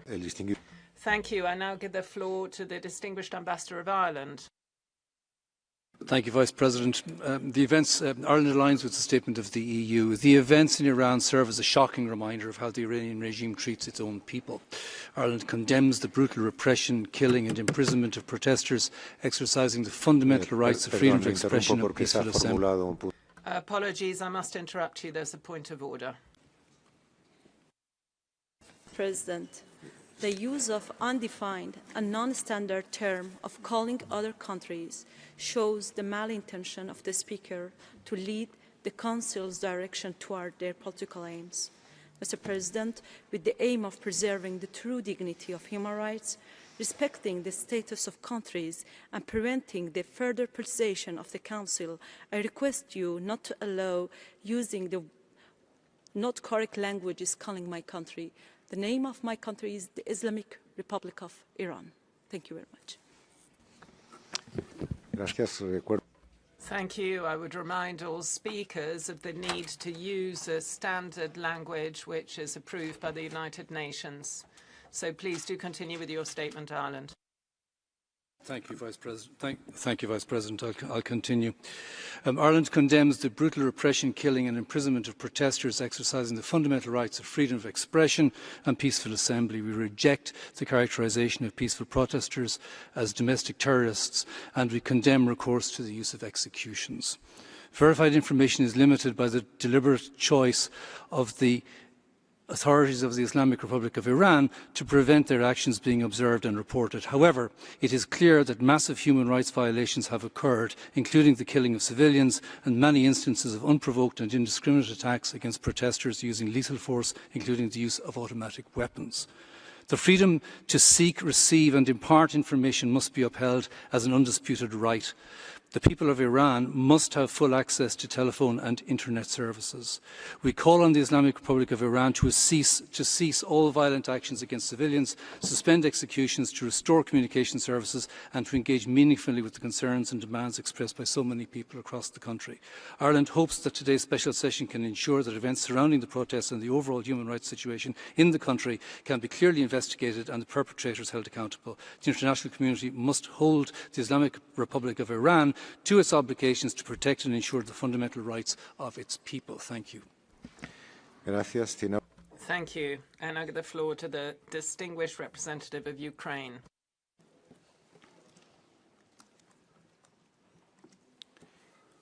Thank you, Mr. Vice President. Ukraine aligns itself with the statement delivered by the European Union. We strongly condemn the repression of the Iranian authorities against their own people, including the unprecedented increase in death and injuries among protesters. This is a gross violation of fundamental human rights and freedoms.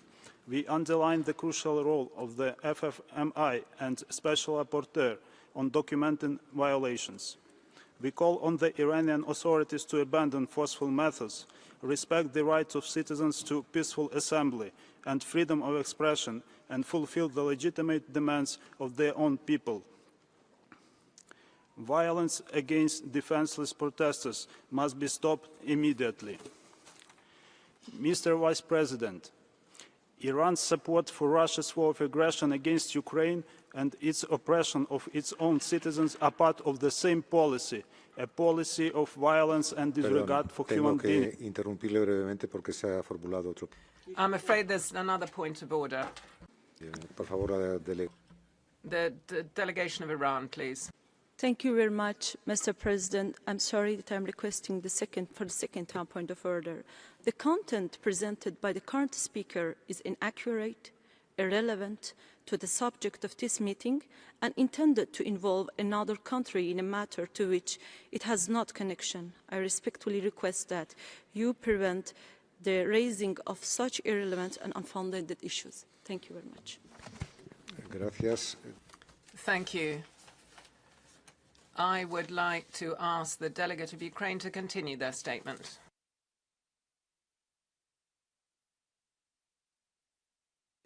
Thank you, Mr. Vice President.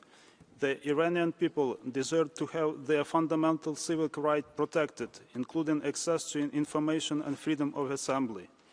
They deserve a normal life, free of fear, a life with freedom, safety and prosperity.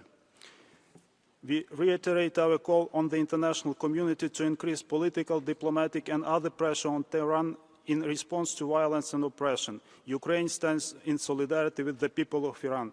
Thank you, Mr. Vice President. Gracias. Thank you. I give the floor to the distinguished representative of Belarus. Thank you. Belarus considers the special session to be another attempt by a group of states to use the Council's mechanisms to put pressure on Iran's authorities. The draft resolution effectively promotes intervention in internal affairs, and the initiators of the resolution are using sanctions against Iran, harming its economy and undermine the economic and social rights of the people. That group of countries is carrying out unlawful extremist activity to destabilize the situation towards an unconstitutional change of power. We have seen similar scenarios, and we know the results. The loss of statehood, the harm to the economy, and the impoverishment of the population. We condemn such policies against Iran, as well as the politicized decisions in the Council, and we hope that the people and the authorities of Iran, through dialogue and cooperation, can overcome this situation and ensure justice, equality, peace, and human rights. Thank you. Thank you. I give the floor to the distinguished representative of Australia. Thank you, Vice President. Australia welcomes this special session to address the deteriorating human rights situation in the Islamic Republic of Iran and supports the renewal of the mandate of the fact-finding mission in Iran and the Special Rapporteur on Iran. Australia unequivocally condemns the Iranian government's brutal violence against its own people. We urge Iran to immediately end its killing of protesters, arbitrary arrests, telecommunications blackouts and intimidation tactics. We are appalled by reports that Iran has used the death penalty against protesters. Iran's actions continue its record of excessive, often lethal force against protesters, human rights activists, journalists and political opponents, and its long-standing oppression of women, ethnic and religious minorities and LGBTQI+ persons. Contrary to Iran's disinformation, these protests are not a foreign conspiracy. They are real voices of the Iranian people. We stand with the protesters in their struggle for human rights, livelihoods and fundamental freedoms. We call on Iran to ensure the rights to freedom of expression and peaceful assembly without fear of reprisal. All violations must be independently investigated and perpetrators held accountable and brought to justice. Thank you. Thank you. I now give the floor to the distinguished representative of Austria. Thank you, Mr. Vice President. Austria aligns with the EU statement. We stand in full solidarity with the Iranian people in exercising the rights of freedom of expression and freedom of assembly. Austria is deeply concerned about the shockingly high number of deaths among protesters and the disproportionate use of force by Iranian security forces against peaceful demonstrators. We strongly condemn the arbitrary arrests and threats of execution against those detained for exercising their rights and urge the Iranian authorities to end all forms of arbitrary detention and mistreatment in custody. All individuals imprisoned for freedom of expression and peaceful protest must be released immediately. We particularly condemn the use of force against children and the arbitrary arrest and detention of minors in connection with the protests and call for their immediate release. Austria also condemns the nationwide internet shutdown imposed by Iranian authorities and calls for the immediate restoration of internet access and communication systems. This Council cannot remain silent in the face of the deteriorating human rights situation. We owe the Iranian people a thorough, independent and objective investigation into all human rights violations related to the protests. Perpetrators of violence must be held accountable. We call on the Iranian government to fully cooperate with the fact-finding mission in its investigation. I thank you. Thank you. I give the floor to the Bolivarian Republic of Venezuela.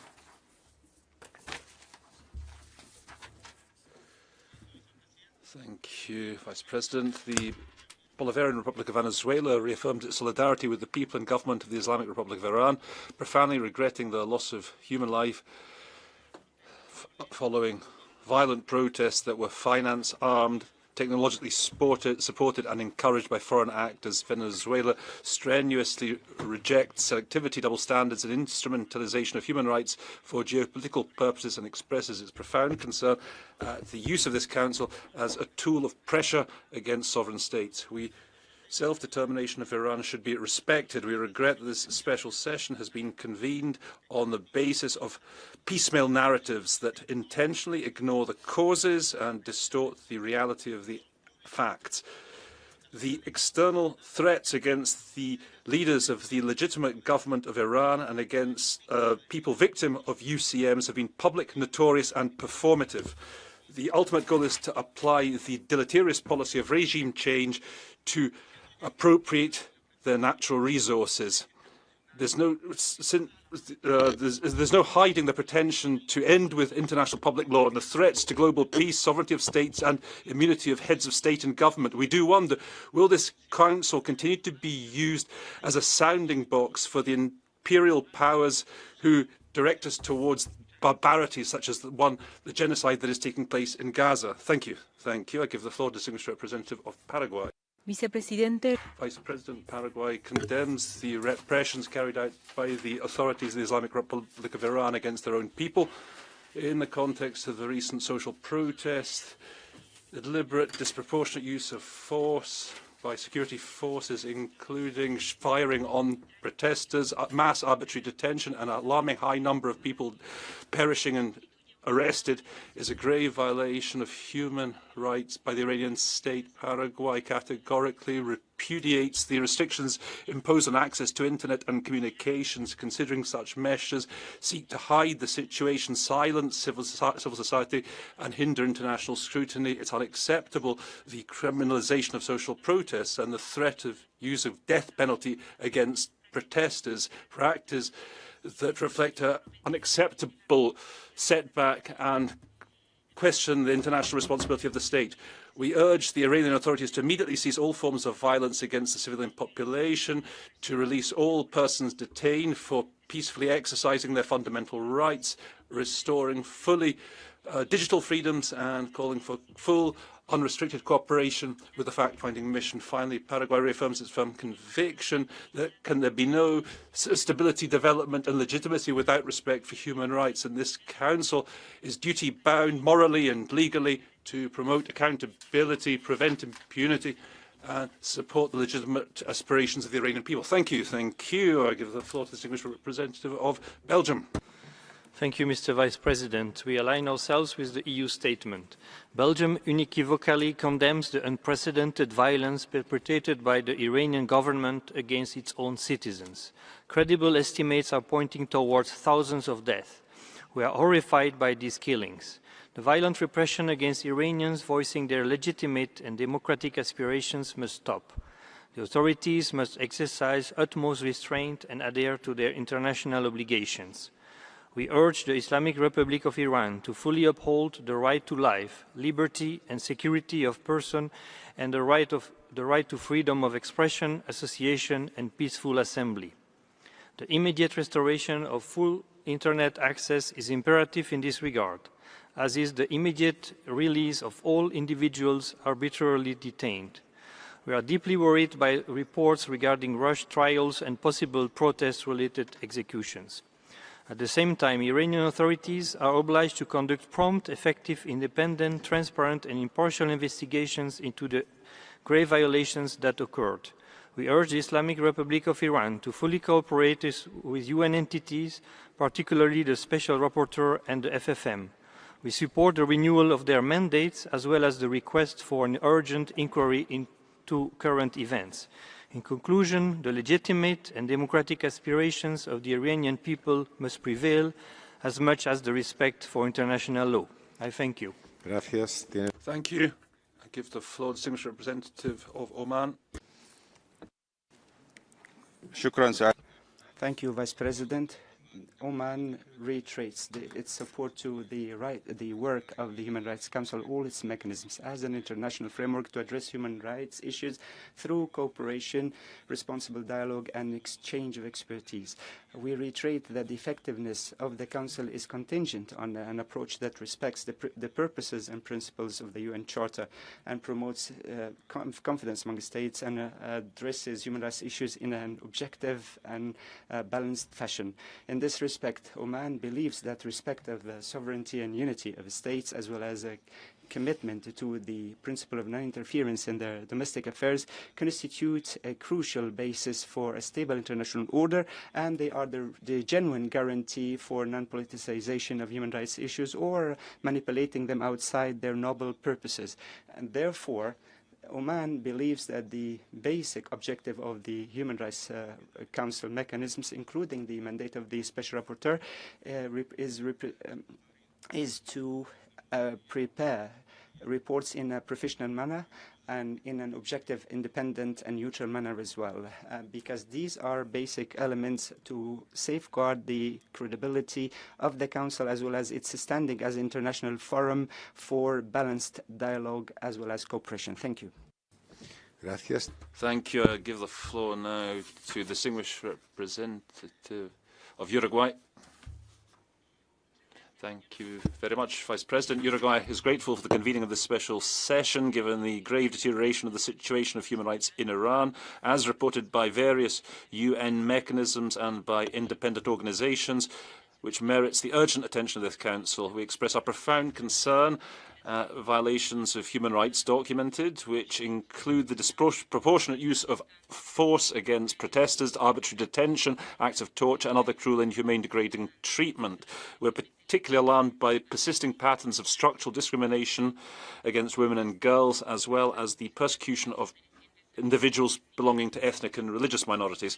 Uruguay urges the Iranian authorities to fully deliver on their human rights obligations, guaranteeing the full respect for the right to freedom of expression, peaceful assembly and free access to communications, as well as the need to ensure accountability for all violations committed. Finally, we should recall the primary responsibility of the state to protect its own population, a responsibility inherent to the sovereign nature of the state and to its obligations under international law. Thank you. Thank you. I give the floor now to the distinguished representative of Eritrea. Thank you, Mr. Vice President. When challenging situations arise, the appropriate and responsible response of the multilateral system must begin with dialogue, cooperation, and a genuine effort to understand circumstances on the ground. This Council was not established to construct narratives that served the interests of a few, nor to repeatedly single out targeted countries. It was created to strengthen the promotion and protection of human rights through dialogue and cooperation. Despite this, we repeatedly see attempts to circumvent the Council's guiding principles and established frameworks whenever it suits particular agendas. There is a persistent effort to impose mandates on states without their consent or cooperation. Such practices are problematic.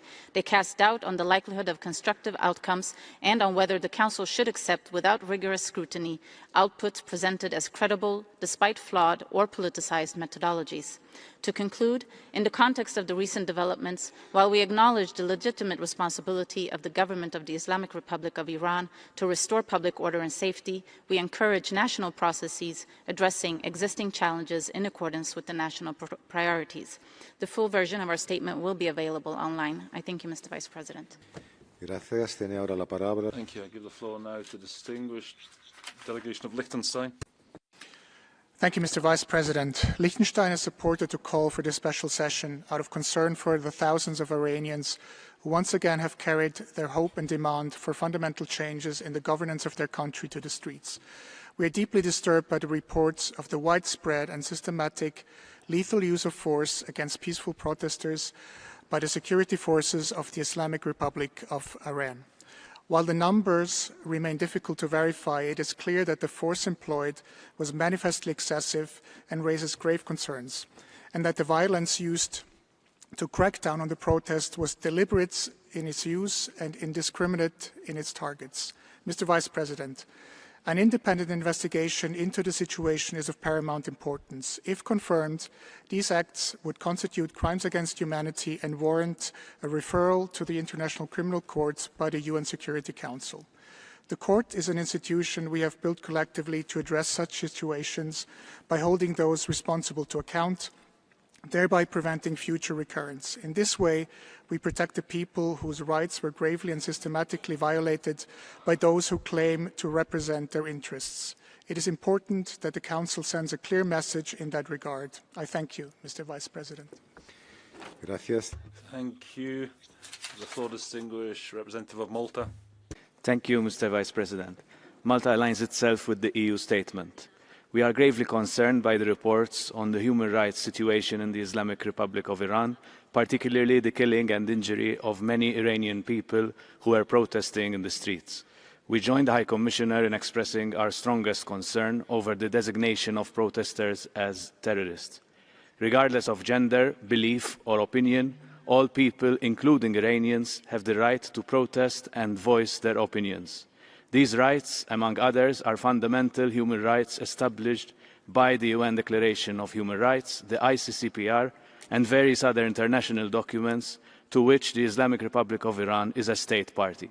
Iran, therefore, has a direct responsibility to adhere to what it freely subscribed to. We would also like to express our deep concern that some arrested protesters may be subject to the death penalty. While reiterating Malta's long-standing stance against the death penalty in all instances, we wish to recall that Article 6 of the ICCPR clearly states that this penalty may be imposed only for the most serious crimes. Civilians exercising their right of protest have committed no crime. We call upon all relevant authorities in Iran to free all arrested protesters and immediately halt and expunge any planned application of the death penalty. I thank you. Gracias. Thank you. I give the floor to the distinguished representative of Zimbabwe. Thank you, Mr. Vice President. Zimbabwe is worried by the continued politicization of the Human Rights Council and use of double standards. Though we are concerned by the situation in Iran, we believe that the government of Iran will handle the situation as per their given mandate. Zimbabwe believes in the need to protect the right to peaceful demonstrations, but that right should not be misused to abuse national security, public safety, or impinge on the right and freedom of other citizens. Zimbabwe reiterates its firm belief that the mandate and objectives of the Human Rights Council are better achieved when its work is conducted in an open and transparent manner based on mutually respectful dialogue and engagement that is conceived to support the effort of each country rather than to condemn and punish it. We urge the Council to engage Iran through genuine and constructive dialogue that upholds the principles of sovereignty and non-interference in its internal affairs. Imposition of country-specific mandates or omissions only serve to erode the trust in Human Rights Council mechanisms. I thank you. Gracias. Thank you. I give the floor to the distinguished representative of Slovakia. Thank you, Vice President. Slovakia aligns itself with the EU statement. We express grave concern at the deteriorating human rights situation in the Islamic Republic of Iran and ongoing and systematic violation of these rights. Peaceful protests in the country have been met with an unprecedented violent response. Reports paint a gloomy picture of the unlawful killing of thousands of those exercising their fundamental rights, including children, as well as the widespread use of excessive force, causing grave injuries and deaths. We are alarmed by continued arbitrary arrests and detentions, enforced disappearances, detention with no contact with the outside world. We urge to proceed on independent investigations under international organizations to document seriously all abuses carried out by Iranian authorities. Furthermore, after investigation, we urge to release all persons detained without trial. The intentional internet shutdown, which violates international human rights law, further prevents much-needed monitoring of the situation, documentation and violations, and further exacerbates the violations of rights and freedoms of Iranian people. While reaffirming our respect for Iran's sovereignty and territorial integrity, we stress that the primary responsibility to respect, protect and fulfil human rights bears with the state. We urge the Iranian authorities to fully uphold their obligations under international law, especially freedom of expression and assembly, as well as to take all necessary steps to eliminate and prevent further violence against civilians. Slovakia, lastly, we call on Iran to engage constructively and transparently, including by granting unhindered access to mechanisms. Gracias. I thank you. Gracias. Thank you very much. I give the floor now to the distinguished representative of Greece. Thank you, Mr. Vice President. Greece aligns itself with the EU statement. The unprecedented, extreme violence used against peaceful Iranian protesters, leading to the deaths of thousands of innocent civilians, is shocking and unacceptable. Mass arrests and harsh judicial responses, including the use of the death penalty, deepen our concern regarding the human rights situation in the country. Beyond the violent repression, the rights of freedom of expression, association, and peaceful assembly have been dealt a serious blow by the internet shutdown and communications blackout, which restrict the flow of information and obstruct independent scrutiny. Restoring full access to communications is essential for transparency and accountability. We support international efforts to document abuses and ensure justice, as well as the indispensable role played by civil society and human rights defenders under extremely challenging conditions. Greece underlines the need for restraint, de-escalation, and respect for international human rights and humanitarian law. Executions must immediately cease, and all those arbitrarily detained must be released without delay. Dialogue remains the only way to respond to legitimate concerns and reduce the risk of further violence. Combined with accountability and an end to systemic impunity for gross human rights violations, it is the only credible path toward a peaceful and dignified future for the Iranian people. I thank you. Gracias. Thank you. I give the floor to the distinguished representative of the Republic of Moldova. Thank you, Mr. Vice President. The Republic of Moldova is deeply concerned about the developments in the Islamic Republic of Iran. We condemn serious human rights violations and the brutal repression of peaceful protests. The arbitrary arrests, use of lethal and excessive force against the protesters, and unlawful killings is alarming. The death toll among protesters, including children, has reached thousands, which is an unprecedented number. We are also appalled by the high numbers of injured protesters. We reiterate our grave concern over the very high number of executions in Iran and urge the authorities to refrain from the use of the death penalty against those exercising their rights. We call for the release of all those arbitrarily arrested. We urge Iranian authorities to guarantee respect for the fundamental rights and freedoms of all individuals and to fully restore internet access throughout the country. All those responsible for human rights violations must answer for their actions. Mr. Vice President, we support the message of the High Commissioner. What we need to know is to bring light to what happens on the streets of Iran. As member of the core group, we believe that the work of the Special Rapporteur and the fact-finding mission is of paramount importance at this time. We therefore call on all members to support the resolution extending these mandates. I thank you. Gracias. Thank you. I give the floor to the distinguished representative of Montenegro. Mr. Vice President, Montenegro aligns itself with the EU statement. The brutal crackdown on peaceful protests by Iranian security forces is unacceptable. People across the country are legitimately demanding freedom, dignity and a better life. These voices must be heard, not silenced. We strongly condemn the excessive and lethal force used by authorities, resulting in thousands of deaths and arbitrary arrests, including children. Violence and intimidation are never legitimate responses to public grievances, and the labeling of peaceful protesters as security threats to justify brutality must end.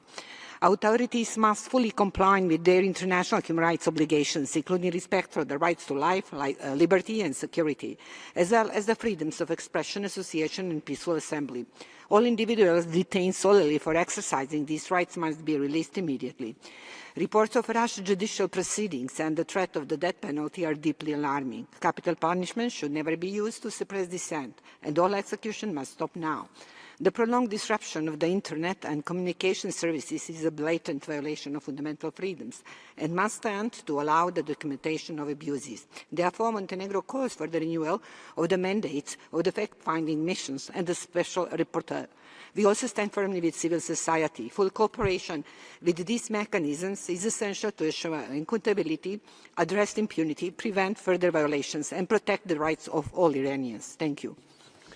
Gracias. Tiene ahora la palabra la distinguida. Thank you. I give the floor to the distinguished representative of the Russian Federation. We are concerned by attempts by foreign powers to destabilize the situation in Iran. The current special session is a blatant confirmation of this. The initiators of the session ignore the gradual normalization of the situation in Iran following the riots and actions of disobedience inspired from abroad. It's paradoxical that the countries today accusing Tehran of excessive violence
concerned by the deteriorating human rights situation in Iran.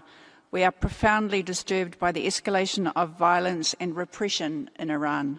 We unequivocally condemn the brutal crackdown carried out by Iran's security forces in recent weeks, including the widespread killing and arbitrary arrest and detention of protesters and internet shutdowns. We call on the government of Iran to uphold its international human rights obligations, including Iranians' rights to peaceful process, freedom of expression, and access to information. New Zealand continues to be alarmed by the surge in executions over the last year, which include protesters and minors, and calls on Iran to establish a moratorium on the use of the death penalty.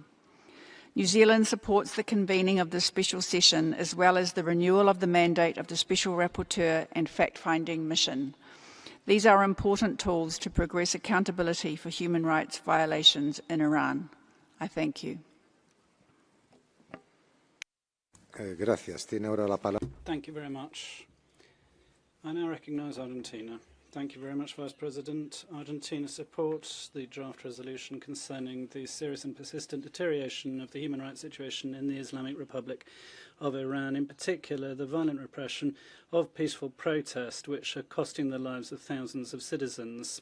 This Council must find a robust response to this. On the draft resolution, we believe it should not just be limited to SGBV, rather all forms of violence conducted by the state, interpreting the term gender in line with Article 7.3 of the Rome Statute, and we'd like that to be duly reflected. We urge the Islamic Republic of Iran to end immediately the violations, guaranteeing accountability and combating impunity, and as well as cooperating fully with this Council's mechanisms, including the International Fact-Finding Mission and the Special Rapporteur. President, a just government is one that protects its citizens. When a government turns on its own people, there is no sovereignty that can be used as a fig leaf excuse or reasonable arguments that can justify this level of violence. The violent action undertaken by the government demonstrates that they fear truth and, as a result, fear their people. On the other hand, the fantastic Iranian people have demonstrated that they no longer fear their government and that they can kill thousands, but they cannot be cowed simply because they are inspired by a value that is far more powerful than the greatest army, and that is the defence of their own freedom. Thank you very much, Vice President. Thank you very much. I now recognise the distinguished representative of Korea, DPRK. Mr. Vice President, the delegation of the Democratic People's Republic of Korea does not support the holding of this special session and the practice of tabling a politically motivated resolution targeting a specific country.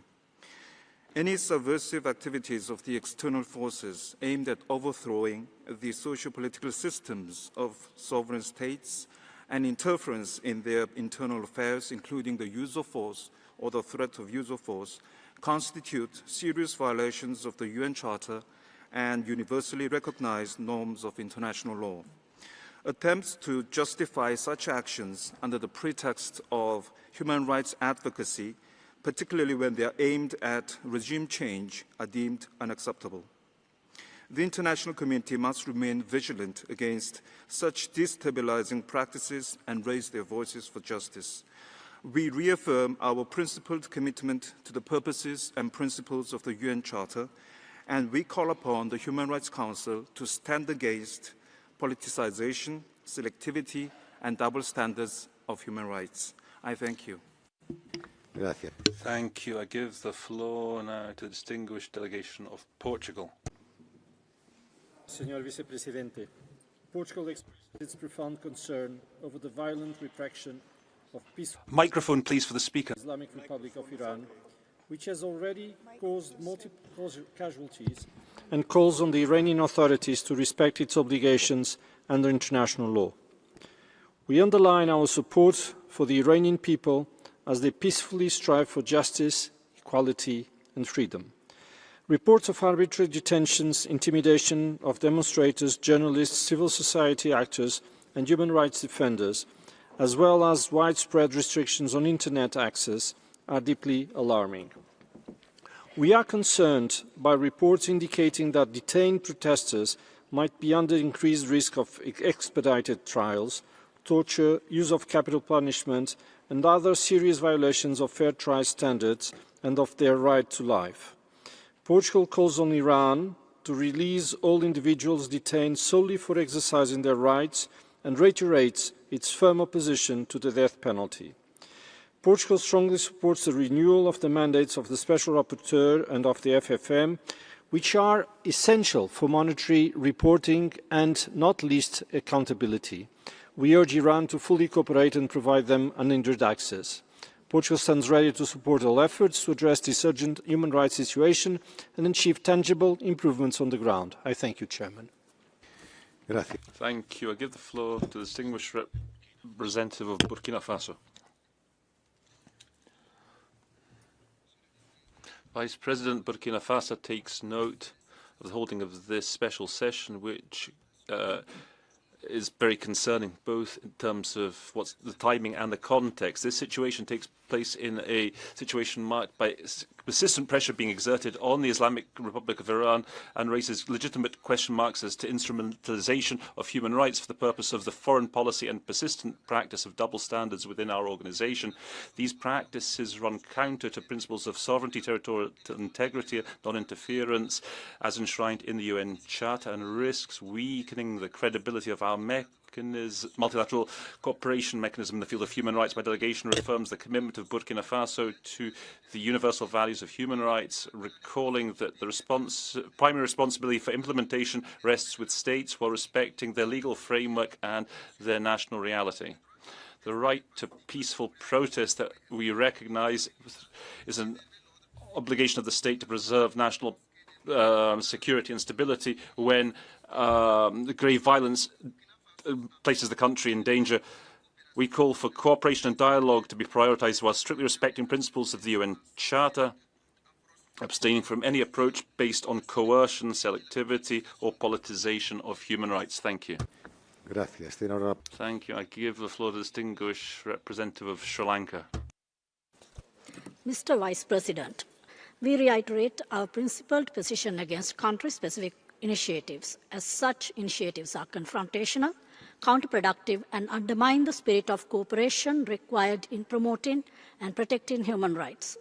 Any action to improve the human rights situation in a country should be guided by the accepted principles of mutual respect and cooperation based on the consent of the country concerned.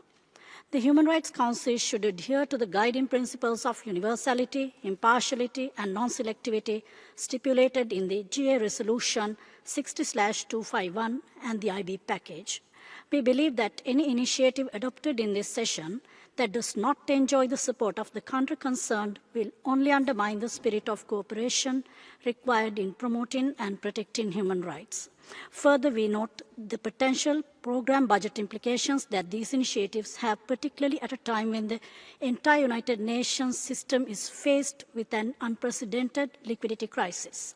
We urge the co-sponsors to engage in a genuine and constructive dialogue with the Islamic Republic of Iran based on mutual respect and cooperation. Thank you, Mr. Vice President. Gracias. Thank you. I give the floor to the distinguished representative of Mali. Thank you, Vice President. I'd like first to thank you for convening this meeting. The delegation of Mali regrets that the issue of human rights, so important that they are, be instrumentalized for political purposes and exploited in order to weaken states. The Islamic Republic of Iran, since 2010, under the control of a fact-finding mission of this Council, has seen a parallel mechanism imposed on it called a fact-finding mission.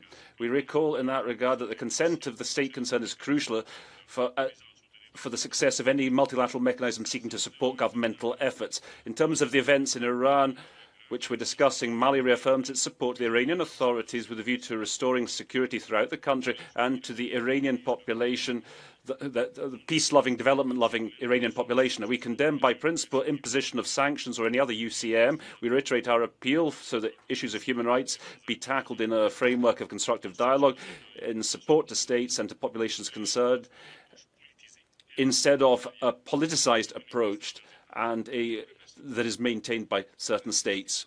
Thank you. I give the floor now to the distinguished representative of Canada. Mr. Vice President, Canada is horrified by reports that thousands of people in Iran, including children, have been killed and arbitrarily detained for exercising their human rights. Canada condemns in the strongest terms the Iranian authorities' use of unlawful and lethal force against protesters. Killings, forced confessions, torture, ill treatment in detention, and the denial of legal safeguards are all clear violations of international human rights law. Internet shutdowns are another form of repression and an infringement on human rights. This recurring retaliation against dissent underscores an entrenched pattern of state violence and impunity. This abhorrent cycle of violence cannot continue. Canada will continue to work with partners to hold Iran to account through forums like this and through the continued imposition of sanctions in response to violations. Canada commends the people of Iran, including the brave journalists and human rights defenders, who continue to hold their ground, call for their rights to be respected, and voice their demands in the face of violence. Canada urges Iran to immediately end violence against protesters, halt executions, release those arbitrarily detained, and uphold the human rights of its population. We fully support continued investigations of Iran's human rights violations by the Special Rapporteur and the FFM on Iran. This is integral to accountability and justice. Thank you. Gracias. Thank you very much. That was the last of the states wishing to take the floor, so we'll now move to our list of speakers from NHRIs and NGOs. I'd now like to recognise the representative of the International Federation for Human Rights Leagues, please. Mr. Vice President, after just over 3 years, the Council is holding another special session on the human rights situation in Iran. The recurrence reflects the gravity of the authorities' repression against the brave people of Iran, who continue to courageously demand the respect of their fundamental rights and to express their aspiration for democratic change. Estimates of those killed and injured by the authorities in response to the most recent peaceful protests are difficult to verify due to the government's imposition of a prolonged internet and communication blackout. What is certain is that an extraordinarily harsh crackdown on the streets of Tehran and many other cities across the country occurred, with thousands of civilians summarily killed and many more arbitrarily detained in just a few days during the peak of the protests. FIDH and LDDHI see the renewal of the mandates of the Special Rapporteur and the 2-year extension of the fact-finding mission as being essential to guarantee future accountability. Members of the Council should demand that Iranian authorities stop terrorizing the civilian population and support the work of independent international accountability mechanisms. We reiterate our call for the immediate and unconditional release of all people detained in connection with the protests, as well as all activists and human rights defenders, including Nobel Peace Prize laureate Narges Mohammadi. We also urge the government to refrain from imposing or carrying out the death penalty, particularly against those charged in connection with the demonstrations. I thank you. Gracias. Thank you very much. I now recognise the representative of Ensemble contre la peine de mort. Mr. President, in 2025, the Islamic Republic of Iran executed at least 1,500 people, the highest number in more than 3 decades. The majority were charged with offences that do not meet the threshold of the most serious crimes under international law and were sentenced without due process on the basis of forced confessions. The purpose of the widespread use of the death penalty was clear: to spread fear and prevent protests. This strategy failed. Despite the gallows, Iranians took to the streets to demand freedom and dignity. The authorities shut down the internet and launched a deadly crackdown at an unprecedented scale. Thousands of protesters were killed using live ammunition, including military-grade machine guns. All available evidence indicates that this was a systematic and widespread use of lethal force with the intent to kill as many protesters as possible. ECPM and Iran Human Rights are extremely concerned that the authorities are preparing to continue this mass killing inside the prisons, using the death penalty after summary trials and fabricated charges against protesters.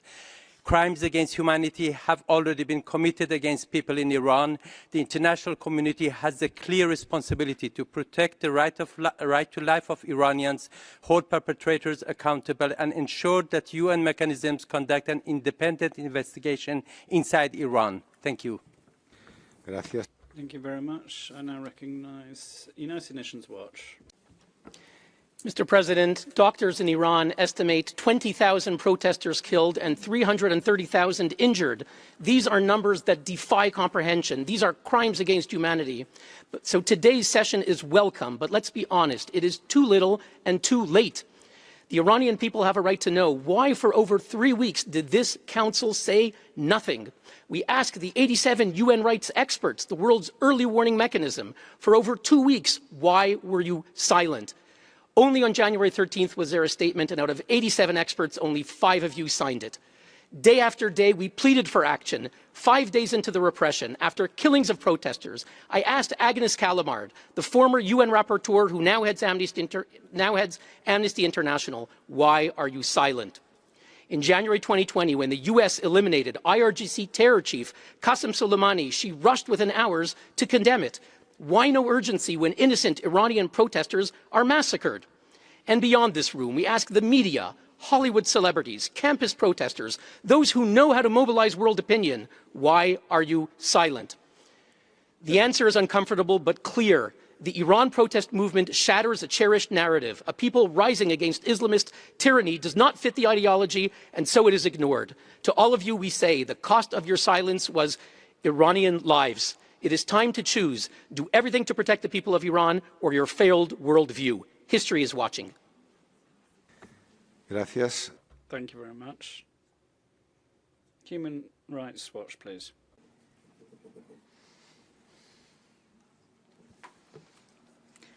Mr. Vice President, Human Rights Watch delivers this statement at a devastating time for people in Iran, when security forces have carried out unprecedented mass killings of thousands of protesters and bystanders. Witnesses have described streets being drenched in blood. They have told us that whoever they speak to these days knows someone who is being killed or injured. The scale of atrocities is staggering. We urge this Council to recognize that impunity only enables further bloodshed. These massacres, harrowing images of families searching for their loved ones among piles of body bags, should shock the conscience of the world. This Council has a vital role to play in putting human rights and accountability at the heart of the international response. Independent investigations are crucial to establish the truth and pave the way for accountability and criminal justice in line with international law. Member States should renew the mandates of the Special Rapporteur and the fact-finding mission, ensuring the mission has adequate resources to investigate this latest wave of atrocities and collect and preserve evidence to facilitate future judicial proceedings. This is no time to sit on the fence. You and Member States should set aside double standards and stand with victims and survivors of these egregious crimes and those who continue to demand respect for their human rights, not those seeking to cover up atrocities while cutting off the entire population from the rest of the world. I thank you. Gracias. Tiene la palabra. Thank you very much. Amnesty International, please. People in Iran are reeling from trauma of unprecedented massacres. Authorities maintain an internet shutdown to hide their crimes, yet here they deny the truth. Let's be clear about the facts confirmed by eyewitnesses and verified videos. Iranian security forces fired into crowds, unlawfully killing thousands and injuring many more. Victims authorities shamelessly describe as terrorists were people demanding human rights and democracy, students, workers, teachers, medical workers, hoping for a brighter future. Today, crushed hopes lie in body bags, in overflowing morgues. What authorities call stability is a state of terror involving armed patrols and curfews. Systemic impunity for repeated protest bloodshed in 2017, 2019, and 2022 for the crimes against humanity documented by the fact-finding mission has emboldened authorities now in 2026 to escalate their policy of mass killings to silence dissent. To look away from these atrocities is not constructive dialogue. It is an abdication of responsibility. We urge Member States to support the resolution and recognize that without an ICC referral and international justice mechanism, bloodshed will only intensify. History will not forgive your inaction. Gracias. Tiene la palabra. Thank you very much. Association of Iranian Short-Statured Adults has the floor. Mr. President, recent events in Iran must be addressed with honesty and balance. For the United States and Israel, Iran has never been a human rights concern. Rather than improving the situation in Iran, these interventions simply impose anxiety and psychological pressure on Iranians. Our observations show that the protests began peacefully and many people were simply expressing social and economic complaints. This changed when organized violence entered the streets. Armed groups carried out brutal attacks, setting fire, destroying public space, and killing both civilians and security personnel. Media reports and eyewitnesses have pointed to the presence of trained individuals operating among the crowds, some armed, others coordinating acts of sabotage and violence. Video evidence shows firearms being used indiscriminately, turning peacefully gathering into sense of cause and fear. Such action cannot be described as a protest. They represent foreign interference and organized violence which undermine the safety of ordinary people. We urge the international community to reject violence, defend peaceful expression, and support dialogue among the Iranians without external pressure or manipulation. Thank you. Gracias. Thank you very much. Another video now from the Association for Defending Victims of Terrorism. Mr. Chairman, distinguished representatives, while condemning the violence of January 2026 in Iran and expressing sympathy for the victims, we emphasize that what occurred on 8th and 9th of January was not a popular protest, but rather an organized and armed violence by terrorist groups and agents of intelligence services, with the support and apparent intervention of foreign states, especially the United States and Israel. The evidence can be seen in the statements and posts of foreign officials on social media, as well as the declaration of the leaders of the terrorist group of MEK that their members were present in these unrests and that 30 of them were killed. According to available documents, the actions of these groups have resulted in the deaths and injuries of more than 2,427 citizens and security forces in a few days, and have led to inhuman atrocities such as burning people alive, beheadings, killing of children, including 3-year-old Melina Asadi and 8-year-old Anila Talibi, and the widespread destruction and burning of public and private property. No doubt, any support for these actions is considered support for terrorism. We call on the Human Rights Council to condemn such acts and foreign support and to oblige states to stop international violating behaviors and provide guarantees of non-recurrence and compensate for the damages caused. Thank you. A continuación. We will now hear another video from Parthenon Trading Development Activist Company. Mr. President, at the outset we wish to express our deepest sympathy to all citizens affected and harmed during the unrest of January 2026 in the Islamic Republic of Iran. The life, safety, and dignity of every civilian must be respected, and no one should suffer as a result of violence or instability. We address this Council with the gravest concern regarding the organized violence, terrorist attacks, and blatant foreign interference that accompanied these recent events. External interventions, whether through political, media, or logistical support to violent and terrorist groups, constitute a direct attack on Iran's sovereignty and a clear violation of the United Nations Charter.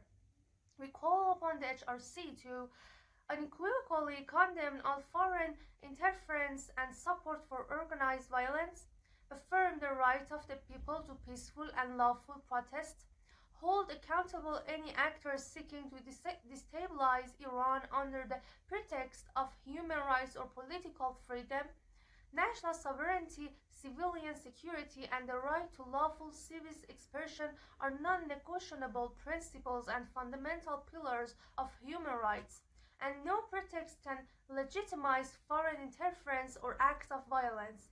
I thank you.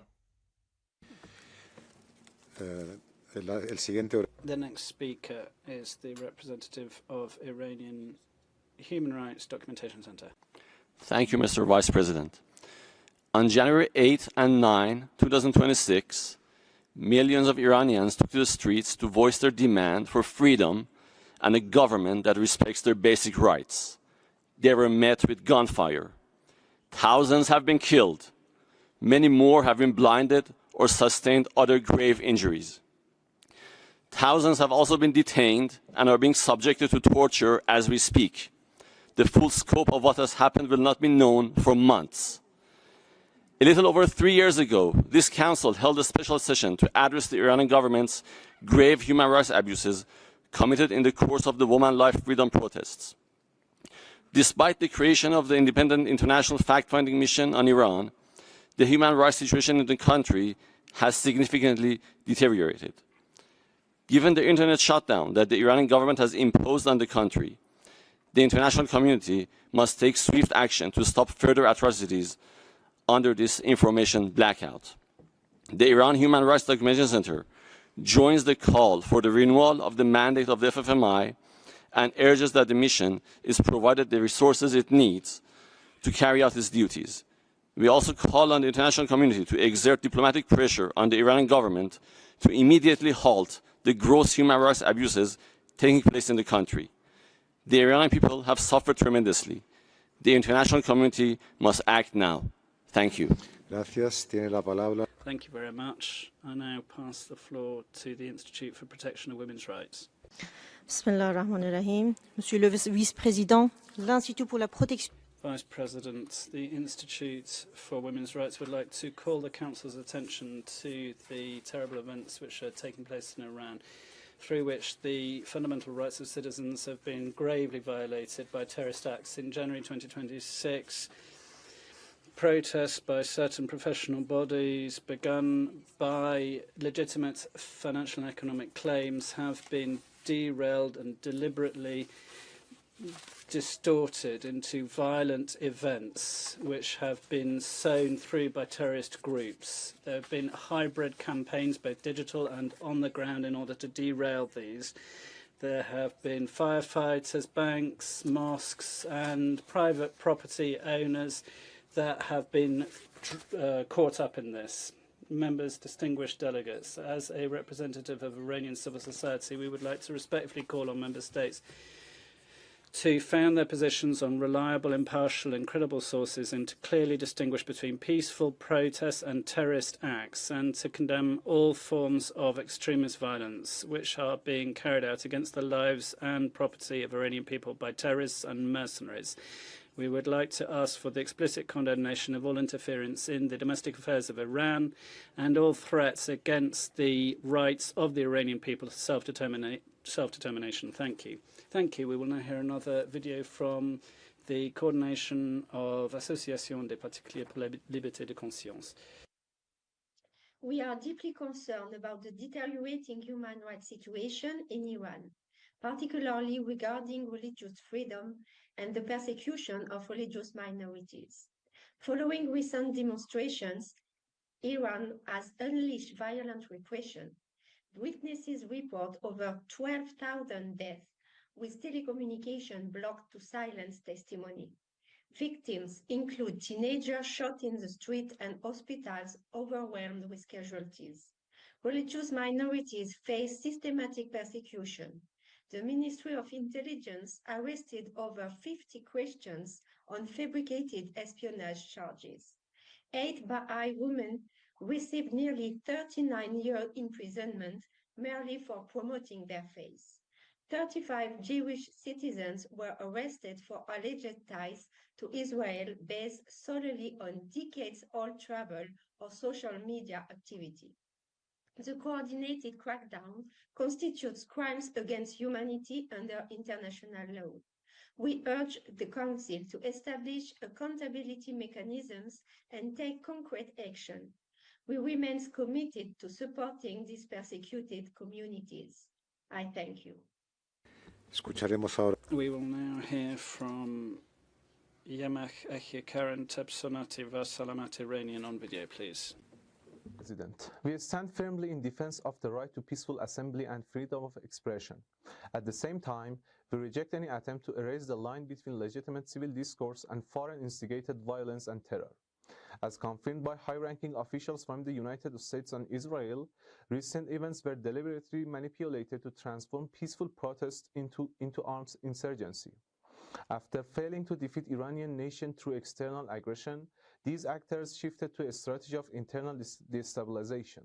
Separatist groups supported by foreign intelligence used military weapons to kill civilians and police without distinction. These terrorists deliberately burned public and private property, seeking to undermine national morale and spread chaos. Foreign interference and the support of external media outlets have never served the interests of the Iranian people. On the contrary, such actions only heighten tensions, generate widespread anxiety, and undermine the psychological well-being of society. We urge the Council to end its double standards. How can the defenders be judged, while those who planned, armed, and enabled this violence remain ignored? We urge the Council to conduct a comprehensive investigation, including into the responsibility of foreign states that arm and finance terrorists in violation of the fundamental human rights of the Iranian people. I thank you. We will now hear another video from Paimavaran Hamyari. Dear President, Excellencies, I speak on behalf of Chatra to condemn the organized violence that resulted in the deprivation of the Iranian people's right to peaceful protest, legitimate civic demands arising from economic pressures caused by unilateral sanctions, and the reactivation of the snapback mechanism were distorted by the entry of organized terrorist groups, transforming civic space into an environment of insecurity and human loss. In this context, alongside the loss of human life, the right to peaceful assembly, protected under both domestic and international law, was seriously undermined. While violence, incitement, and terrorist acts are never protected under human rights law, we condemn the loss of life among ordinary civilians and among those responsible for maintaining public safety as a result of terrorist violence, and emphasize that human rights are indivisible and that the right to life applies to all. In closing, international and civil society institutions are expected in their assessments to maintain a clear and principled distinction between legitimate peaceful protest and organized violence. Human rights are not strengthened through reports that lack sufficient evidentiary basis or meaningful connection to social realities, and the protection of human rights require avoiding their instrumentalizations. I thank you. Escucharemos ahora otro vídeo. We will now hear another video from Article 19, the International Centre Against Censorship. As this council meets for a special session, the people of Iran remain in darkness under a near-total communications blackout, deliberately imposed by the regime to conceal a massacre of its own people. Article 19 urges the international community to take urgent measures to ensure accountability for repeated crimes under international law. We deplore the lethal repression of this new wave of protests, with tens of thousands of people killed or imprisoned by the authorities simply for protesting. We are horrified by reports of security forces raiding overwhelmed hospitals, beating patients, their families and medical personnel, while attempting to arrest the injured protesters and seize bodies of those killed. The regime's policy of mass detention has been facilitated by broadcasting coerced statements from detained protesters on social media. We express our full support for the fact-finding mission on Iran to carry out an urgent inquiry into these international crimes, to collect and preserve evidence for use in legal proceedings, and call for all resources necessary to be allocated to the mandate to carry out its investigations. We urge states to put urgent diplomatic pressure on the Iranian authorities to stop the bloodshed and restore access to the internet. In light of the systemic impunity, we urge states to initiate investigations under the principle of universal jurisdiction to hold those responsible to account. Finally, we call on all states and private companies that use satellite internet connections to use all avenues to find a permanent and sustainable solution to help maintain connectivity. This includes strict export bans on military-grade jamming technology to Iran to break the regime's communications blackout. Thank you. Okay, so now we will hear from the representative of Civicus World Alliance for Citizen Participation. Mr. Vice President, Civicus and volunteer activists expressed grave concern over the rapidly deteriorating human rights situation in Iran following the brutal repression of nationwide protests that began in late December. Iranian authorities responded with an extreme and violent crackdown on peaceful demonstrations that quickly expanded into calls for political reform. Furthermore, security forces reportedly used overwhelming and lethal force against protesters, including military-grade weapons. Reliable accounts describe wounded individuals executed in the streets and cities placed under de facto martial law amid unprecedented wave of arbitrary arrests and mass unlawful killings. Sources report over 3,000 deaths according to the authorities alone, and over 24,000 arrests, whilst a nationwide internet and telecommunications blackout in breach of international human rights law further obstructs life-saving information, documentation and accountability. Senior officials openly threaten protesters with maximum punishment and no legal leniency, signaling further risk of torture, enforced disappearances and grossly unfair trials. We are particularly concerned that detainees are at grave risk of arbitrary executions. We urge this Council to strengthen monitoring of Iran, ensure the renewal and adequate resourcing of the Special Rapporteur and the FFM to carry out an urgent inquiry and support criminal accountability for grave violations. There is also an urgent need for the voice of civil society within Iran to be heard directly. The people of Iran urgently need protection, justice and international solidarity. We thank you. Thank you very much. I now pass the floor to Baha'i International Community representative.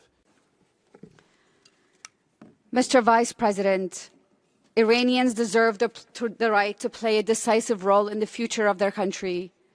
These weeks we have seen youth whose aspirations were long ignored by their government prepared to make many sacrifices for the upliftment of their nation, and their voices have carried across the world. Iran, once the birthplace of human rights, has for 4 decades seen its leaders stamp on its noble heritage. As we watched with shock and grief the loss of life in the country, we witness an undeniable truth, that repression can never destroy what's in a person's heart. It cannot crush one's innermost beliefs and desires and longing for a better life, for human dignity. The Baha'is in Iran have endured this persecution for 4 decades, responding to cruel injustice with nothing but resilience and service to their country. Today, they grieve not only for themselves, but for their fellow Iranians, as that repression is now inflicted on so many. Mr. President, the UN was founded on a simple promise that as one human family, we will ensure the well-being of all. Upholding justice in the face of repression is the one power that can translate humanity's ideals into reality. Today, this body has a responsibility to hold Iran's leaders accountable, to demand an end to these violations, and to urge them to uphold their sacred responsibility to protect their people. Thank you. Thank you very much. We're now going to have another video from the Organization for Defending Victims of Violence. In recent weeks, protests in Iran began peacefully among some people and business owners, driven by economic hardship and currency instability from sanctions, but quickly escalated into organized violence and terrorist acts, with US and Israeli officials acknowledging intelligence involvement and destabilization efforts.